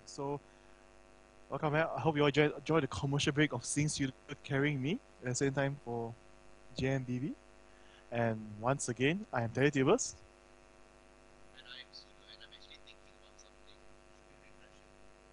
something. So do we still have so we apparently some people are saying that we have a sound delay. So can everyone tell us, do you all hear this delay? If there is a delay, we need to refresh the stream to make sure it's fine. So can we get some feedback from the IRC chat to see whether everything is fine on your side? Do my voice seem not correct when I open my mouth? Was everything fine? Pseudo seems to be checking very intensely. So I think maybe it was probably for. Can you try speaking? No, you can't hear me, really. No, Teddy is too loud. I'm sorry. No, it's okay. No, it's Fine. fine. Yeah, Hello. okay. Yeah. Okay. So everything is fine. So we're gonna move on from there. No problem. Just making sure we are Making off the commercial break. That was a first very interesting game I won. Huzzah! Saigon Jokers won against KL Hunters. It was a very close match. I was thoroughly entertained. Definitely. I am not entertained. Go sulk in your corner. The next upcoming match will be KL Hunters once again against Taipei Assassins, the Titans currently of Garena Premier League, right up there. No, not Saigon Jokers. That was the last game they watched. This is the correct game, Taipei Assassins. And before we move into game, we actually have a few messages to inform you of. So the first one, it's actually the Keep Calm and Fear Not. It is the second part of the Keep Calm, Be Nice. So instead of being nice, which you should still be, you need to fear not. You can go into things now as partners. So we have reduced bannable offenses by 20% so far in the first part of the campaign, which is a huge thing. We also have given out over 500,000 RP. That's a lot of RP given out there. And the 300 Vancouver Amumu skins. Now, for this stage, we're giving out, instead of just 20 RP, we're giving 25 RP. But this time, you only must receive 4 reports or less within the 30 games. In addition to that, we're also giving, again, 400 Amumu skins out. So for people who could not get this skin, because this skin is, you can't buy it in the store. It's a gift that we can give. So there are 400 more extra winners will be getting this. And so yeah, so don't be afraid. Don't play alone. Go grab a friend. Queue together, you know. If you're not familiar with the game, ask your teammates, ask us as commentators. We can reply you in the forum or to us. You know, don't be afraid of trolls and things like that. Talk to them. Try to explain things, because people use the word a lot when they don't actually know what meaning of the true word of trolling is. And don't be afraid to play rank. There are loads of Season 2 rewards to be gotten, especially the General Jana. Oh, War Hero. War Hero Jana. Oh yes, that's huge there. So Yes, definitely going to be very exciting overall for this event. For those of you who don't know whether you have the Vancouver skin already, just log into your account and check Amumu and see whether you have the skin right there. So not only that, we also have the second event. I'm getting Pseudo's disease into my head. I can't concentrate right now. He's trolling me in my head because SAJ won. And we have the next event, which is Halloween Surprise Share and Win. It's actually starting next month, the 1st of next month. For any announcement or event, anything that we share on the Garena League of Legends page, as long as you share it to your friends in the public message where everyone can see it, you stand a chance to win random prizes. And winners will be picked randomly as well. So for some posts, there might be more winners, more prizes to be earned. Could be champion skin, could be the champion itself, or it could even be IP bonus or whatever it is. So one thing will be mentioned, maybe you like to carry Pseudo 9 stairs up, you could replace me. It would be fine as well. We'll get you to come over to help me. well, there are lots of things that can be won. So what you need to do is you need to wait till the 1st of October and then start sharing it, and you could be a winner. Why not? Definitely. There's lots of different things that actually can be won there. We do have a little bit of time, so you're going to have a Ask Me Anything at this point. So if you are on the RC chat or you before we go for that, we're just going to take a look at TPA Assassins lineup just so we can look at Kolalin, show everyone Kolalin's face so they feel more satisfied, so to speak, and then we will go, oh, wow, this is... I'm not sure what the people at the back are doing. We need to give a punch after this whole thing. You can see right there, just highlighting Kolalin right there, who hasn't been showing face that much, but she is has been showing face in a lot for all the other events, so to speak, so everyone else is not important. except for girls, I believe a lot of people like Toys, because Toys would be the most young / handsome looking one so far in GPL. Hint, hint, Teddy is coming up the closet. Definitely not. Anyway, so moving on, let's have a AMA, so to speak, Ask Me Anything or Ask Us Anything session before we move into the game. We still have some time, so please ask why Pseudo is not in Sona, I suppose. Or maybe you could give suggestions on how you want him to be pentakill, whatnot. And yeah. Definitely. Yeah. Card is asking, Oi Teddy, Chowie's better looking, yeah. I Heart Fish is saying, who is better looking, Aaron or Elliot? So I'm guessing Aaron referring to Jehuti. I'm not gay, so I can't answer that question. I mean, you don't have to be gay to know who's better looking. I say Jehuti. Yeah, equally ugly. Wow, that I'm just BM, joking, man, that that's BM. That's just a bad joke, but I'm thinking very hard. But when you see both of them together, they seem... Oh wait, I need to turn my invisibility cloak back on so I can hide myself. I would say, in terms of for both of them, when they appear on screen together, I would say they actually look quite same. Maybe because they have the same feel / aura where they can sync very well. No, I'm the most beautiful caster of all. Can you not see my rack? It's massive. It's just massive. I'm gonna hide behind this instrument, and until it's off, I think I'm not saying anything. I'm not interested in seeing his rack. So I think it's quite interesting. Who is heavier, Teddy or Pseudo? Really, do you need to really ask that question? Definitely, you look at the rack right there on screen. Yes, Definitely. okay. When I'm in my Sona costume, I'm heavier than Teddy. You know, it's these two assets I have. They're just massive. It's just massive. Yeah. Definitely. Power. Well, too Thank much. you for complimenting on my rack. Thank you so much. A lot of money was put into this, and Yeah, right. but you see, the sad part is I had to chop off Sona's body, and it doesn't really fit my face. So I need money to get plastic surgery done so that I could look like her. You need thoughts. And I need Botox too. I have wrinkles. So yeah. Aries, what do I need? Pseudo, you really need to dot. You should stand up and show your ass. Then you can let them see whether you need ass or not. Maybe not for now, but yeah. And ooh, the game is Oh, interesting. You should do a T-Bow body and Teddy head. seriously. Yeah. Wait, I think okay. I'm not okay. So my connection is somehow. Wait. Okay, Nope, it's fine. it's fine. It's fine. Okay, I'm really worried right now because I seem to be randomly disconnecting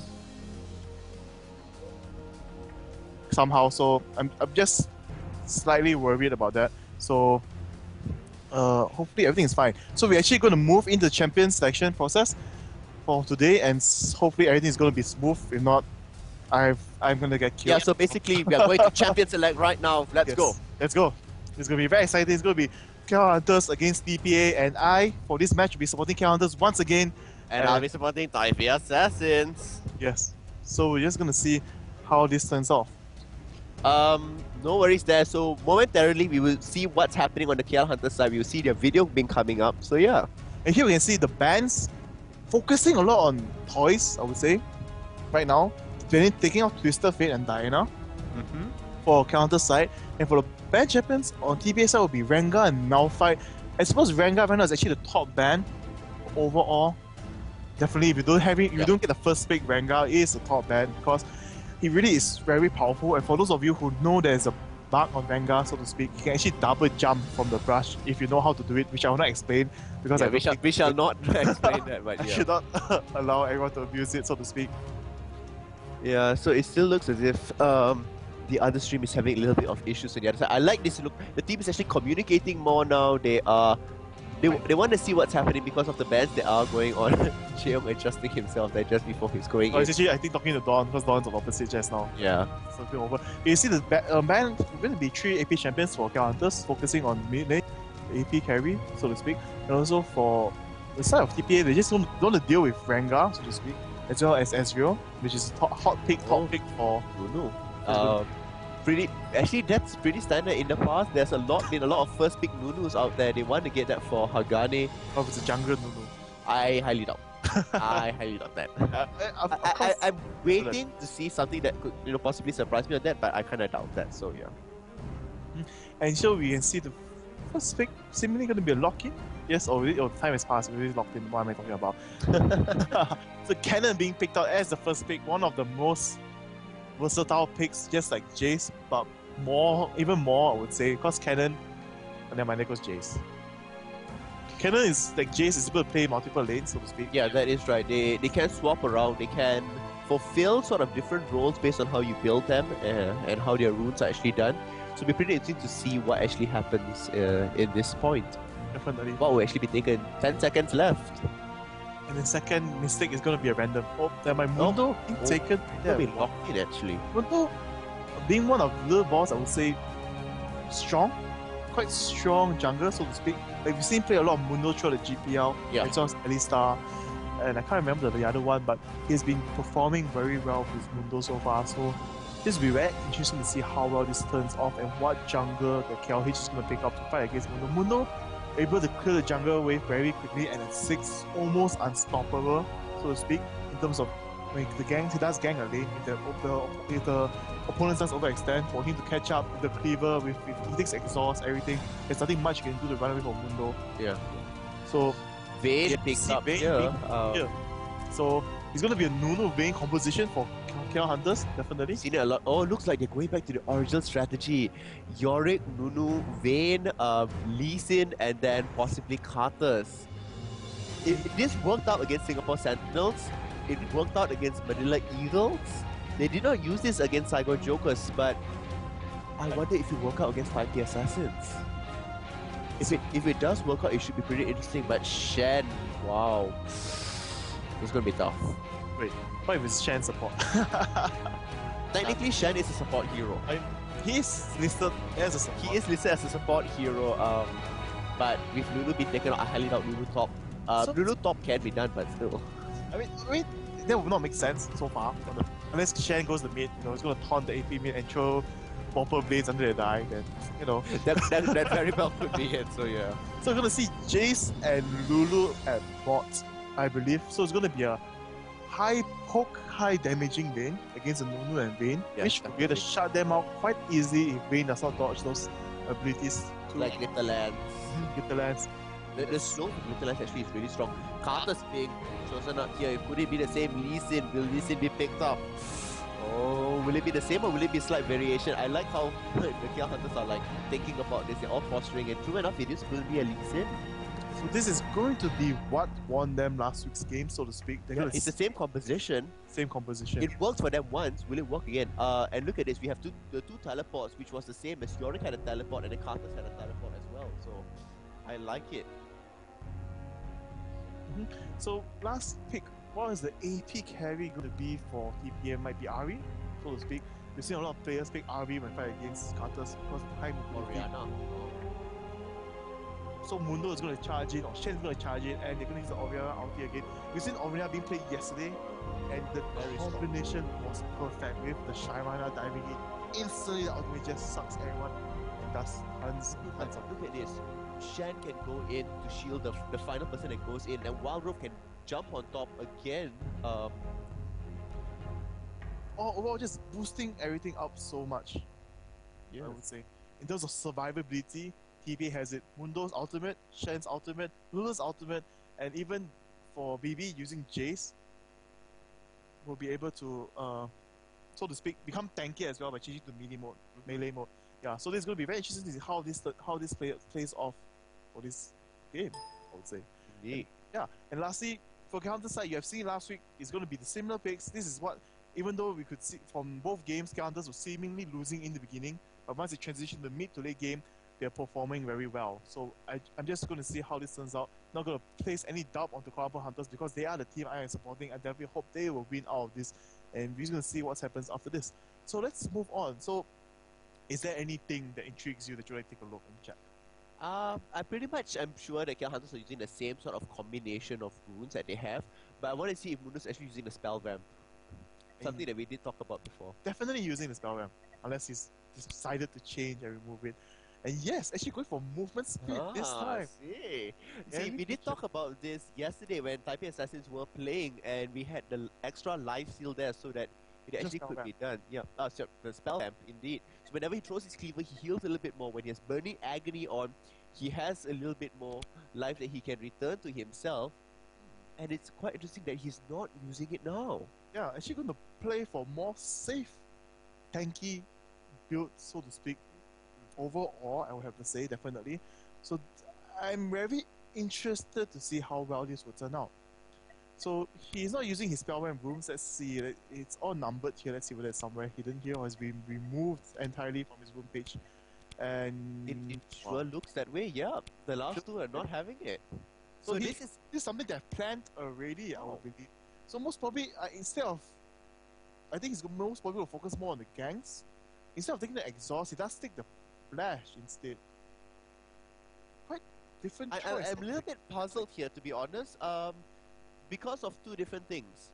Mundo is not, Lil Balls rather, is not playing Mundo the way he usually does. Now, he even did post it on his Facebook fan page of the runes that he normally uses.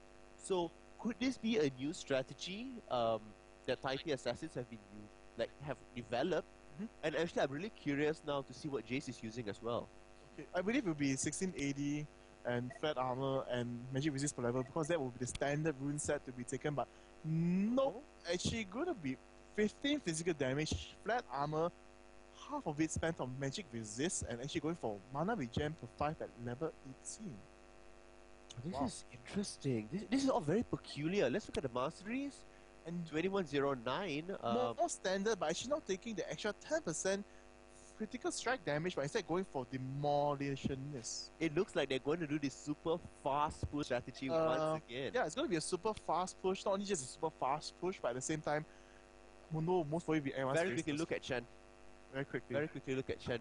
It's going to be movement speed as well. Nope, it's going to be... See, it's slightly different once again. And it's 921. Yeah. This is more standard. This is more standard for Shen. Speak for Shen, definitely. But wow. Taipei Assassins. showing us to show us something different this game. But I'm I not believe sure it's gonna- about this. I can't make sense of this, to be honest. I believe that this is going to be a high poke slash game, I suppose. I mean, for this game, if we look at how it's going to turn out, Mundo's cleaver, Jay's ability to poke from far range with a QE combo, and the glitter lens as well. And Orena's balls are actually quite scary, so to speak. If it's Oriana's balls are quite scary. Really? Did you just say that? Yes, if it's placed in the correct placement, so to speak. Yes, placing Shen- Oriana's balls in the right position is scary. At the same time, you know, if you see Shen, he will just soak up damage, no problem at all. That is true indeed. Yeah. And he does not need to be the first one to initiate. Mundo, just by popping his ultimate, just gonna run in or flash in into the AD carry space, and Shen will ulti in, and then Orena's ultimate will suck everything in, and it will just be devastating. The ulti as well. Overall slow, overall damage being dished out instantly. So I'm quite interested to see how this will play off. And we can see right now we're actually gonna move into the game. This is going to be one of the more exciting games, I believe, because this is for both teams playing something a bit different. I mean, we have seen TPA Jace and bot together with Lulu already before this, but with the Mundo, Oriana, and Shen lineup, Shen at top going to fight against Jorvik. It's going to be a sustained fight. It's going to be interesting how well this turns out. And to Summoner's Rift. they might not. Oh, it looks like TPA assassins are all going in together. Mundo, Jace, and Oriana, in fact, are going to be really strong about this. Will Appios actually get caught? Oh my god, Jay. Right there, gonna force a flash, it's a cleaver into the face. It's definitely gonna slow down so much damage. Oh, look at that taunt. Skill is not good enough. And Oriana gets the first kill. Oh my god, they're going to go into Lee Sin. Glitterland's mistake. What are you doing? The ward does go down. They do see a little bit of poke being done out there. But Jill has gotten spot, so the ball will be seen there. Provide a little bit of vision. He shouldn't have walked out. Like, I mean, they both time it well. They both walked out at the same time. But like that, I have no idea. He did pretty well to tumble away and immediately into a flash, but It's not a gonna be little enough. too late. He had the cleaver, and that's all. It's the end. Oh, wow. So I mean, Minions have spawned. this is gonna be a bit. I'm sorry, I'm a bit sad right now.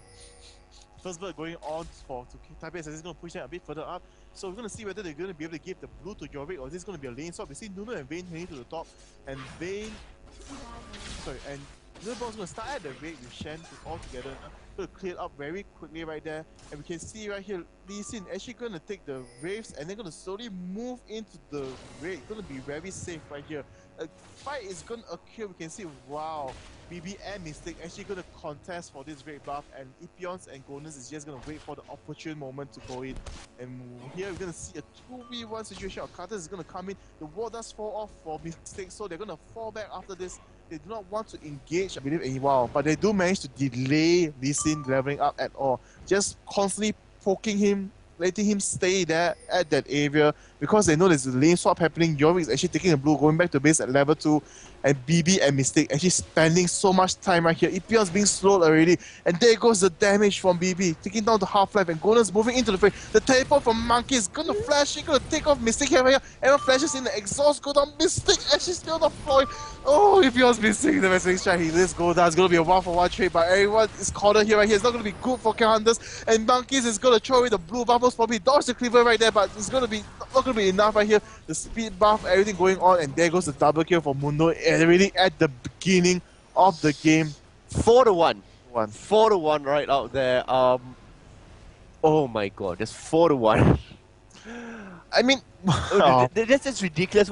What's happening here? The lane swap does go off, so this will actually be in a slight favor of Jaeyoung. Shen can't really do much at early levels, especially against two different people. But at this point in time, what we do see there is that, and not only that, Mundo secures the raid, I believe. Yes, and Ipions is stuck at level 1. His jungle has been slowed down by just well so much. for KL Hunters at the Early moment, stage, so yeah. just that early stage already going off. Oh wow, I love how everybody some people in the chat are already saying that, oh wow, Teddy has to carry Pseudo. Oh wow. Yep. So okay, still the early stage, Vayne being a super hyper carry. And in terms of tankiness for the team, TPA definitely do have it. Jaeyoung being Vayne with the silver bolts will definitely be able to take off everyone. Monkeys. Monkeys being caught off. TPA being very aggressive at the bot lane, BB pushing around after slowing him, Mystic slowing him down, and there goes another kill. 5-1 right now. Right now, and Yorick is not in a good position. And, well, BB and Mystic is actually going to freeze the lane.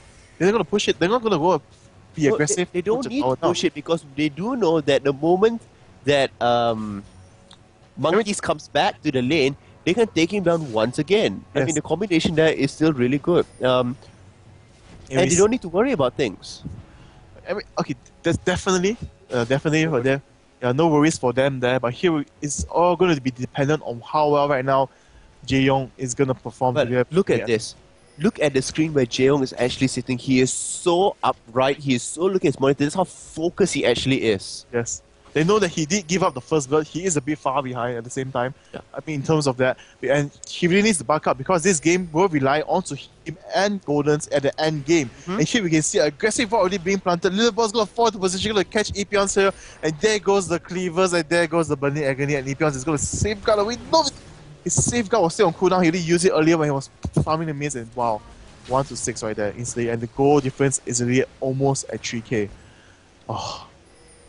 And here we see Monkey's going to try and catch the little boss, going to stop him from taking the golems away, but it's not going to be enough, definitely. He's still at level 2, and there it goes. Instantly, little boss is going to be in a very good position, I would say. Because it's not going good at all for KL Hunters. It is 3 of them there. It looks like they're going to die. Definitely going to fall off, and they are going to die. But Monkey is using his slow. Monkey and the has no mana. He has no more mana. He's forced to run around. And TPA Assassins. 7-1. Mistake might go down actually. Oh no, the shield just nice poking up after that. And one thing that a lot of players do take into account, they do die, so to speak, is that when the minions at the tower, the tower will just focus onto the minions. Yep. Unless something hits the champion. And you could see right there, Mystic being the one to take the hits, hitting Yorick from the furthest range, hitting Monkeys right there, and then falling out as quick as he can, being very safe, while the other two just dish out as much damage as they can. What they're doing is they're trading tower hits. They're sharing it out there so that if you guys don't know about tower hits, in fact, each consecutive hit, that means the next hit that lands on you will hit you harder and faster as well. And once it reaches, was it 3 or 5 hits? 5 stacks, like 4 or 5 hits. 4 or 5 hits, it just goes at like ridiculous speed. Yes. So yeah, you don't want to tank more than 2 hits because on the 3rd and 4th one, it becomes faster and faster, and it also the damage increases. So yeah, it's going to be, and that's why it's very hard to tower dive in the early stage. But you saw just now how it's done by TPA right there. The positioning, everything. There's nothing much Monkeys could have done. And we can see here the aggression going on to Monkeys, forcing him to use his goals to just farm as much as he can. It's being pushed back both by the poke of BB and Mystic. Oh, this is very, very devastating right now for KL Hunters. I would say it's going to be very hard for them to fall back. And here, what already going down for Mundo? Mundo, Billy Boss being so aggressive, after getting 3 kills and 3 assists, actually gets going to buff up on his overall tankiness, going to secure the early game. These items do not transition to anything in the late game, but it's just going for the tankiness. For safety. Yeah, it's going for safety. And if he meets Lee Sin or he meets, no matter who he meets, he's going to be counter jungling once again, taking it up. Yes, little boss, being a boss right now, going to move up to the top, most probably going to catch goes down. Jaeyoung's going to go down, no problem. Cleaver. The Cleaver comes up from behind, and here Garena is going to be caught off as well, definitely. And there goes the second kill, definitely. There's nothing much he can do, and this is not going good. It's going to be a 1-9 already right there. And Stanley, 0 kills but 3 assists. Epions, could he make something happen here? Yes, moving on. But no, the exhaust goes out again. Nice. Yorick, could you please Requiem? Yes, the Requiem will take down. What happened?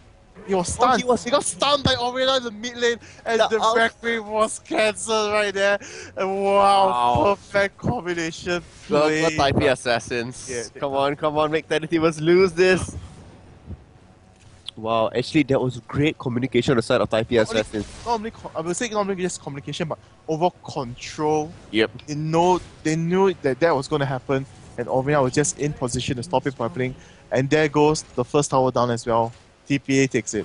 And now, once they go back to heal up, and here they're going to die tower once again. The Cleaver hitting Golems with not enough mana. They might take this tower as well in the mid lane, but no, they're going to fall off. And they're definitely going to secure the early dragon definitely very easily, without any problems at all, I believe. Here we can see Mundo showing so much aggression. 5 kills. Exactly. Three Mundo has assists. 5, Jace has 5. And let's look at the total goal right there. Mundo with 3.5k and Jace at 3.7. That is so large, the difference out there already in the early stages. And here, a free dragon being taken out. Okay, so the question comes back to this. Aside whatever has been happening, Singapore Sentinels lost to Taipei Assassins 20-47. Yes. Yesterday, Manila Eagles, no, Bangkok Titans. Oh. Was Manila Eagles, Bangkok Titans fought against Saigon SGS. No. Oh, SGS. They fought against SGS. Okay, yes. So it was No, Manila Eagles. excuse me. Okay, just clarifying. They lost to Manila Eagles. Manila Eagles lost to Taipei Assassins at 24-48. What would be the time now for KL Hunters? I suppose. When will this match end? Will they be able to drag it on longer? Or will we see a 20-minute? Oh, look at that. Oh, BB. The Diamonds probably. Yes. Nice. For 4 down, it's going to be a trade right there. It's actually a 2-for-1. Not good at all. Not good at all, but good for Vayne. He did get a shutdown. The additional goal is being there as well, so... Definitely. And here we can see, but you can see Jace already with the Bloodthirster. Indeed. Bloodthirster at 10 minutes. And we can Scary. see With Mundo- Lawrence, with a longsword, with... Yes, and not only that, Mundo, we can see Mundo with the 2 Doran Shield and a Kinder Gem and the Oracle already onto him. That's how so much Power power pushing. And- Pushing at its best. Yeah. at its best. Wow.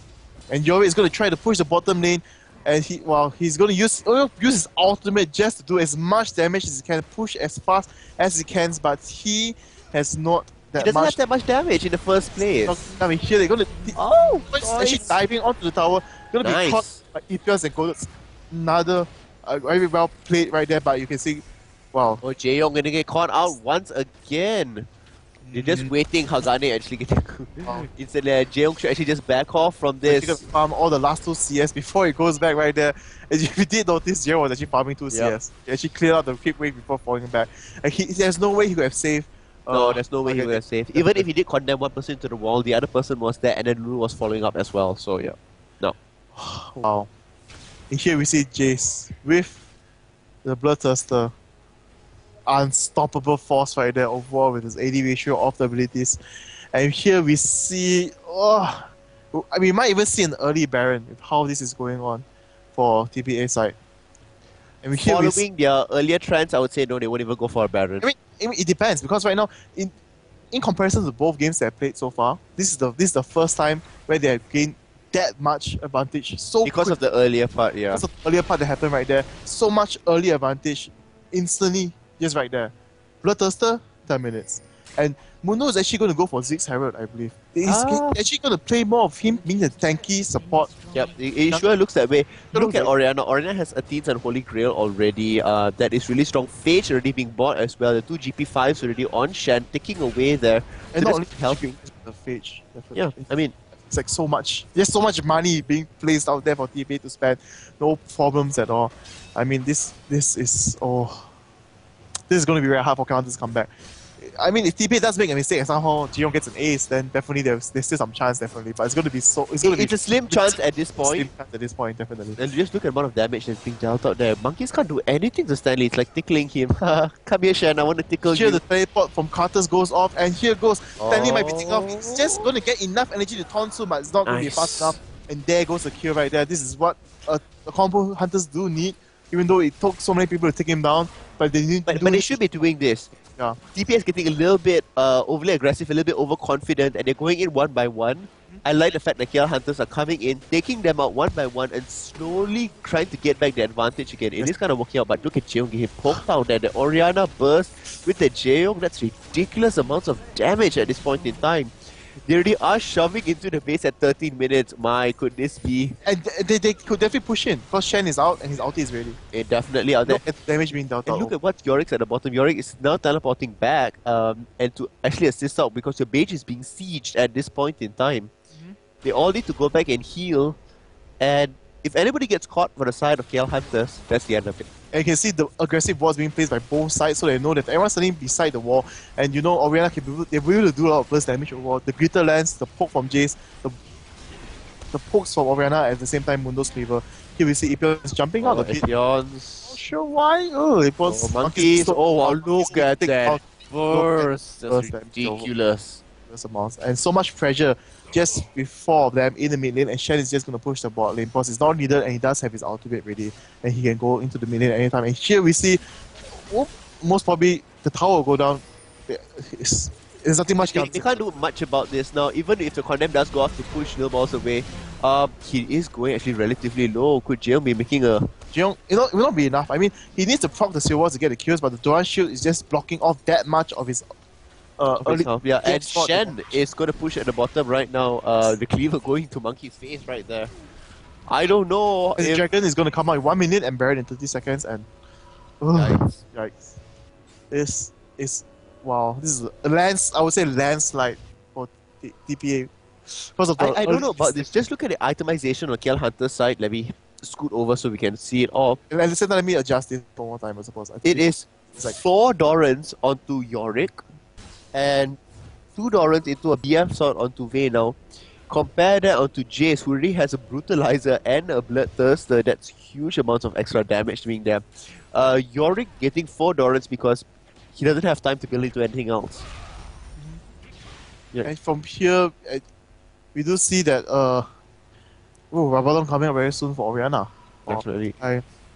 I'm going to kill you, Pseudo. Look at the players within the room. This is on a 3-minute delay there, and they're trying to make things happen. They're trying to make things work, but still smiles on their faces. They're keeping a positive attitude. I like that about them. So, yeah.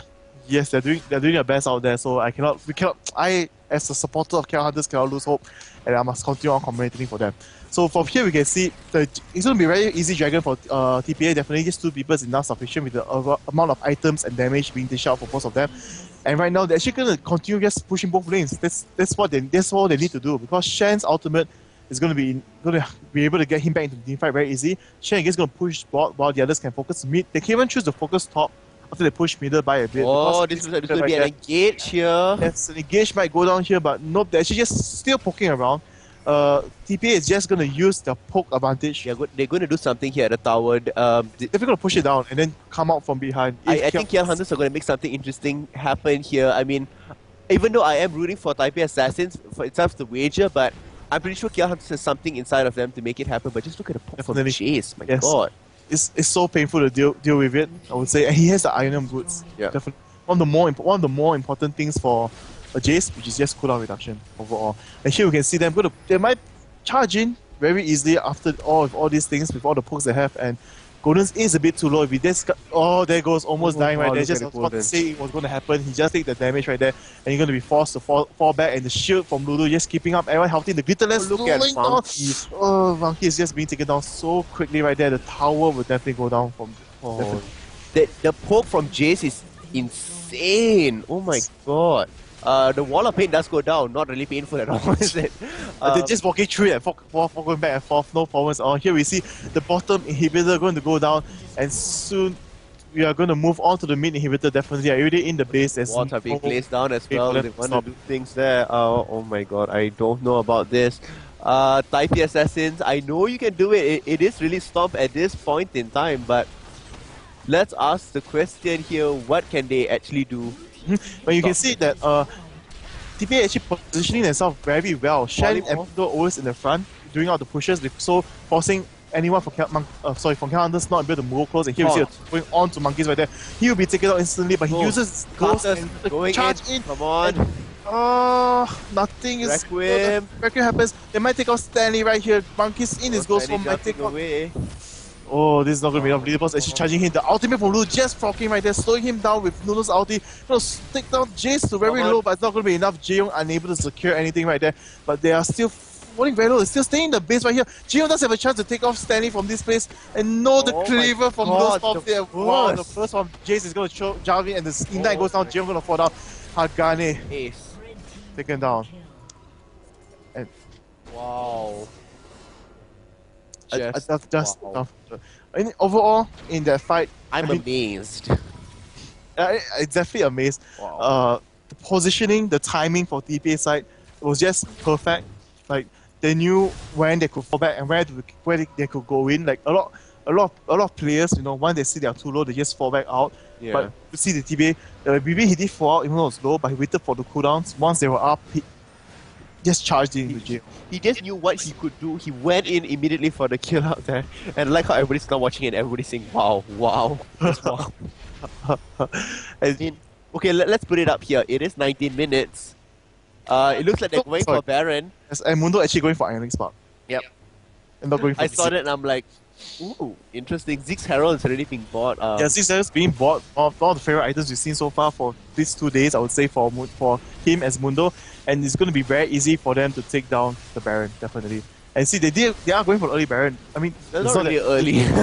Past the minima, definitely, but still early because it even passed the mid-game timer, which is 20 minutes. And with this Baron, they're definitely going to be able to secure the top lane very easily. And wow, look at that. Look at the instant charge of movement speed boost mobility right there. Hagane being caught right there. The wall pace is going to slow that down just by that. Shurella being popped as well. And the wall, no, it's not Shurella, that was just the wall from Jace. Just the wall, yeah. Oh, wow, so much mobility, well placed, everything charging in the Hagane, just escaping in the nick of time right there with the help of Cutters on the wall pane. Wow. Indeed. So it is at 20 minutes. Now, looks like they will be able to hold slightly longer than Singapore Sentinels. Just maybe, we can see them charging in already. If there's a 3-on-5 situation in the mid, if they do fight right now, Jaehyung still does have the advantage into the silvers, but he does get taunted and it's not going to be good, and Jaehyung just dies out from there. But he is in the ghost form right there. Jaehyung still trying to deal as much damage as he can before he goes down entirely from his ghost form, but it's not going to be enough. He keeps switching targets because he's just going to be able to. I'm just looking at the time now. Quickly. No, stop looking at the time. That's not important. Here, BB charging in to kill. Oh, the flash does go out. Flash goes out, almost going down, but no, it's not going to be enough. Here, the ultimate wild growth. Look at the wild huge right there. Man in the armor suit. The armor suit right there. And here we see Eric going down. Nope, they actually did not surpass the time because it's actually 54, 55.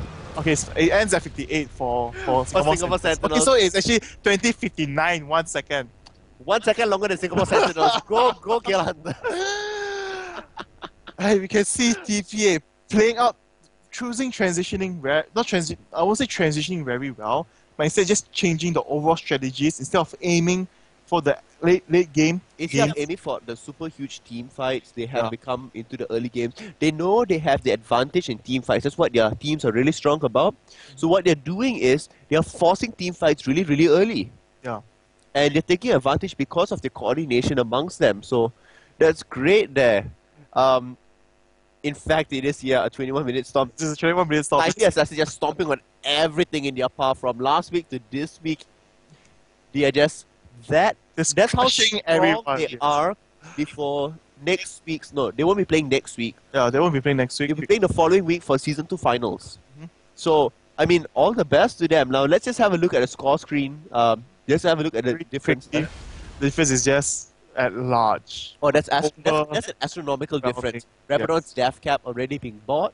On the other hand, Carter's just out of Aegis. Yes, and I believe it just only had like a few minutes on it. Yeah. Not even fully. Not even fully stacked out there, so yeah. Stacked up there. And wow. And Mistake actually not going for Shurella this time because they do have the Jace acceleration gate. And also the speed up for Oriana. Instead going for speed up for Oriana. What speed up does Oriana have? Are you serious? What speed up does Oriana have? Second ability, the one that's a slow with enemy steps onto it, when she throws a ball. Yeah, and I thought you would have said at least Lulu speed up, which is an actual speed up. What do you mean it's an actual speed up? Lulu speed up is the one. Oriana can speed up the whole team. Yeah. No, once she it's a small amount. No, it's not a small amount. It's actually a lot. Okay, we shall find out statistics and come back to you on that.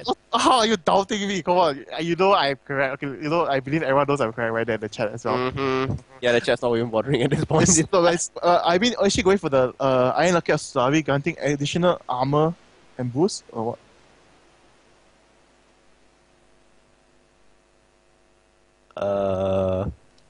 Okay. Okay, that being a bit weird. Sorry, we were disrupted by something because a bit of communication difference. Yeah. So yeah. Okay. So we just stay with that, I suppose. So basically for this game, as you can see, it was a storm. 1 second difference. KLH lasted 1 second. 1 second difference. Well, no worries there. I would say, wow, but TPA once again just showing why they are the strongest in GPL, why they are ranked first currently and continually stomping every single other team right there. Well, no worries. This was the two games today. KL Hunters unfortunately did not win either one of the games. The first game was really close. The second one wasn't all that close. And it's basically come towards the end of things. Now, we do have a little bit of time left. So if you... Before we go for that... Yeah, before you go, you can ask us a few questions while we say what the question of the night actually is. Yeah, so can we have that up for the 300 Garena shells? Yeah, so for the 300 Garena shells, this is only open to summoners in Singapore and Malaysia servers. And the winner will actually be announced on Monday. And the shells will be credited on the following Monday after the weekend as well. So in the 300 GS, we're actually going to hold on just for a little sec there.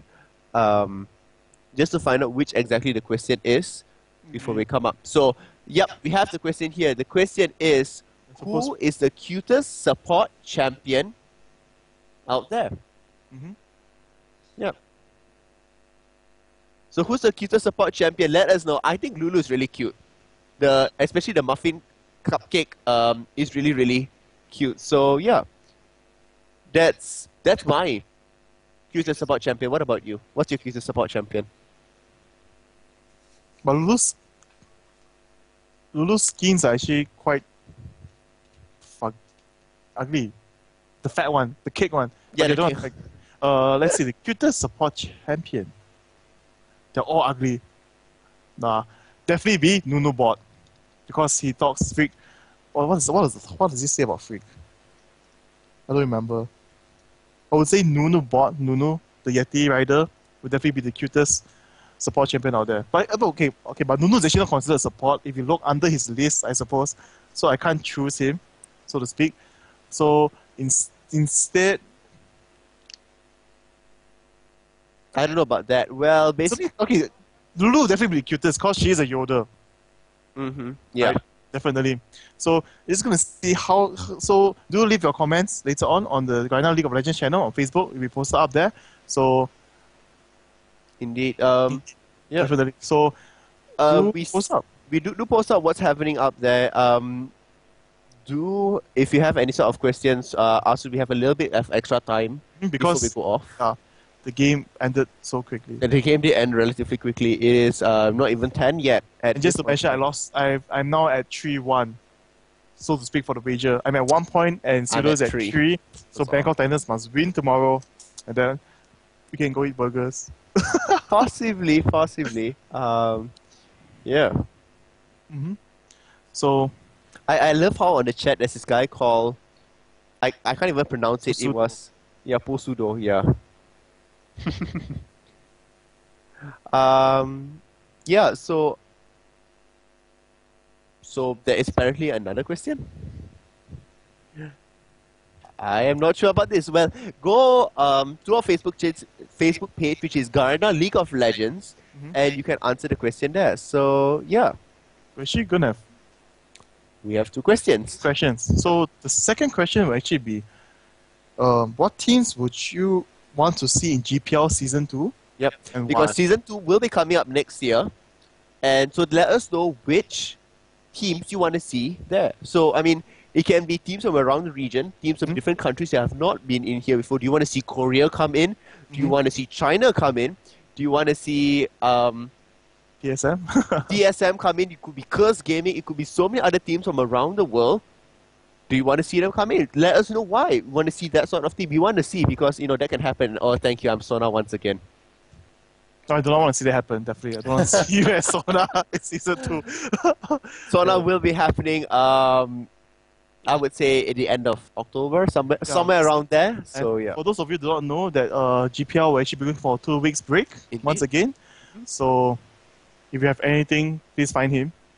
He will cater to all your needs and services. Yes. Apparently, he actually caters to naked guys as well. So, he knows how to handle them. Indeed. Yes. I'm a jack of all trades and master of boobs, apparently. So, yeah. So, yeah, definitely. I mean, this is not GPL Season 2 yet, definitely. But we're just mentioning, so we want to see what are your feedbacks and comments, interesting things, for what teams you like to see in the future, if it does happen. So, I believe there's actually a chat going on the IRC instead of any questions for us. So So I guess this would be pretty much it. Actually, there's one question right there. Who do you think will win this league? And right now, based on performance-wise, it's definitely going to be Taipei Assassins, I believe. Yeah. See, he's like, he doesn't even need to say. Yeah, I mean, it's definitely there. So yeah. Yeah, you all are entertained by Salis. Yeah, I know there. No worries.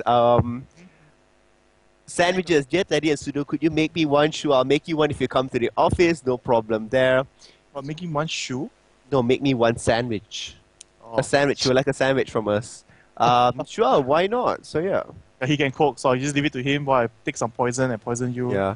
Yeah, don't worry about that. Not to worry, nothing to worry about that. So I believe that will be it for today. There's no more questions and nothing interesting. All of you are just too interested in what's happening right there. So just a quick mention of the game for tomorrow. It'll be the Saigon Jokers against Singapore Sentinels. And also for the second game, will be the Bangkok Titans against the Manila Eagles.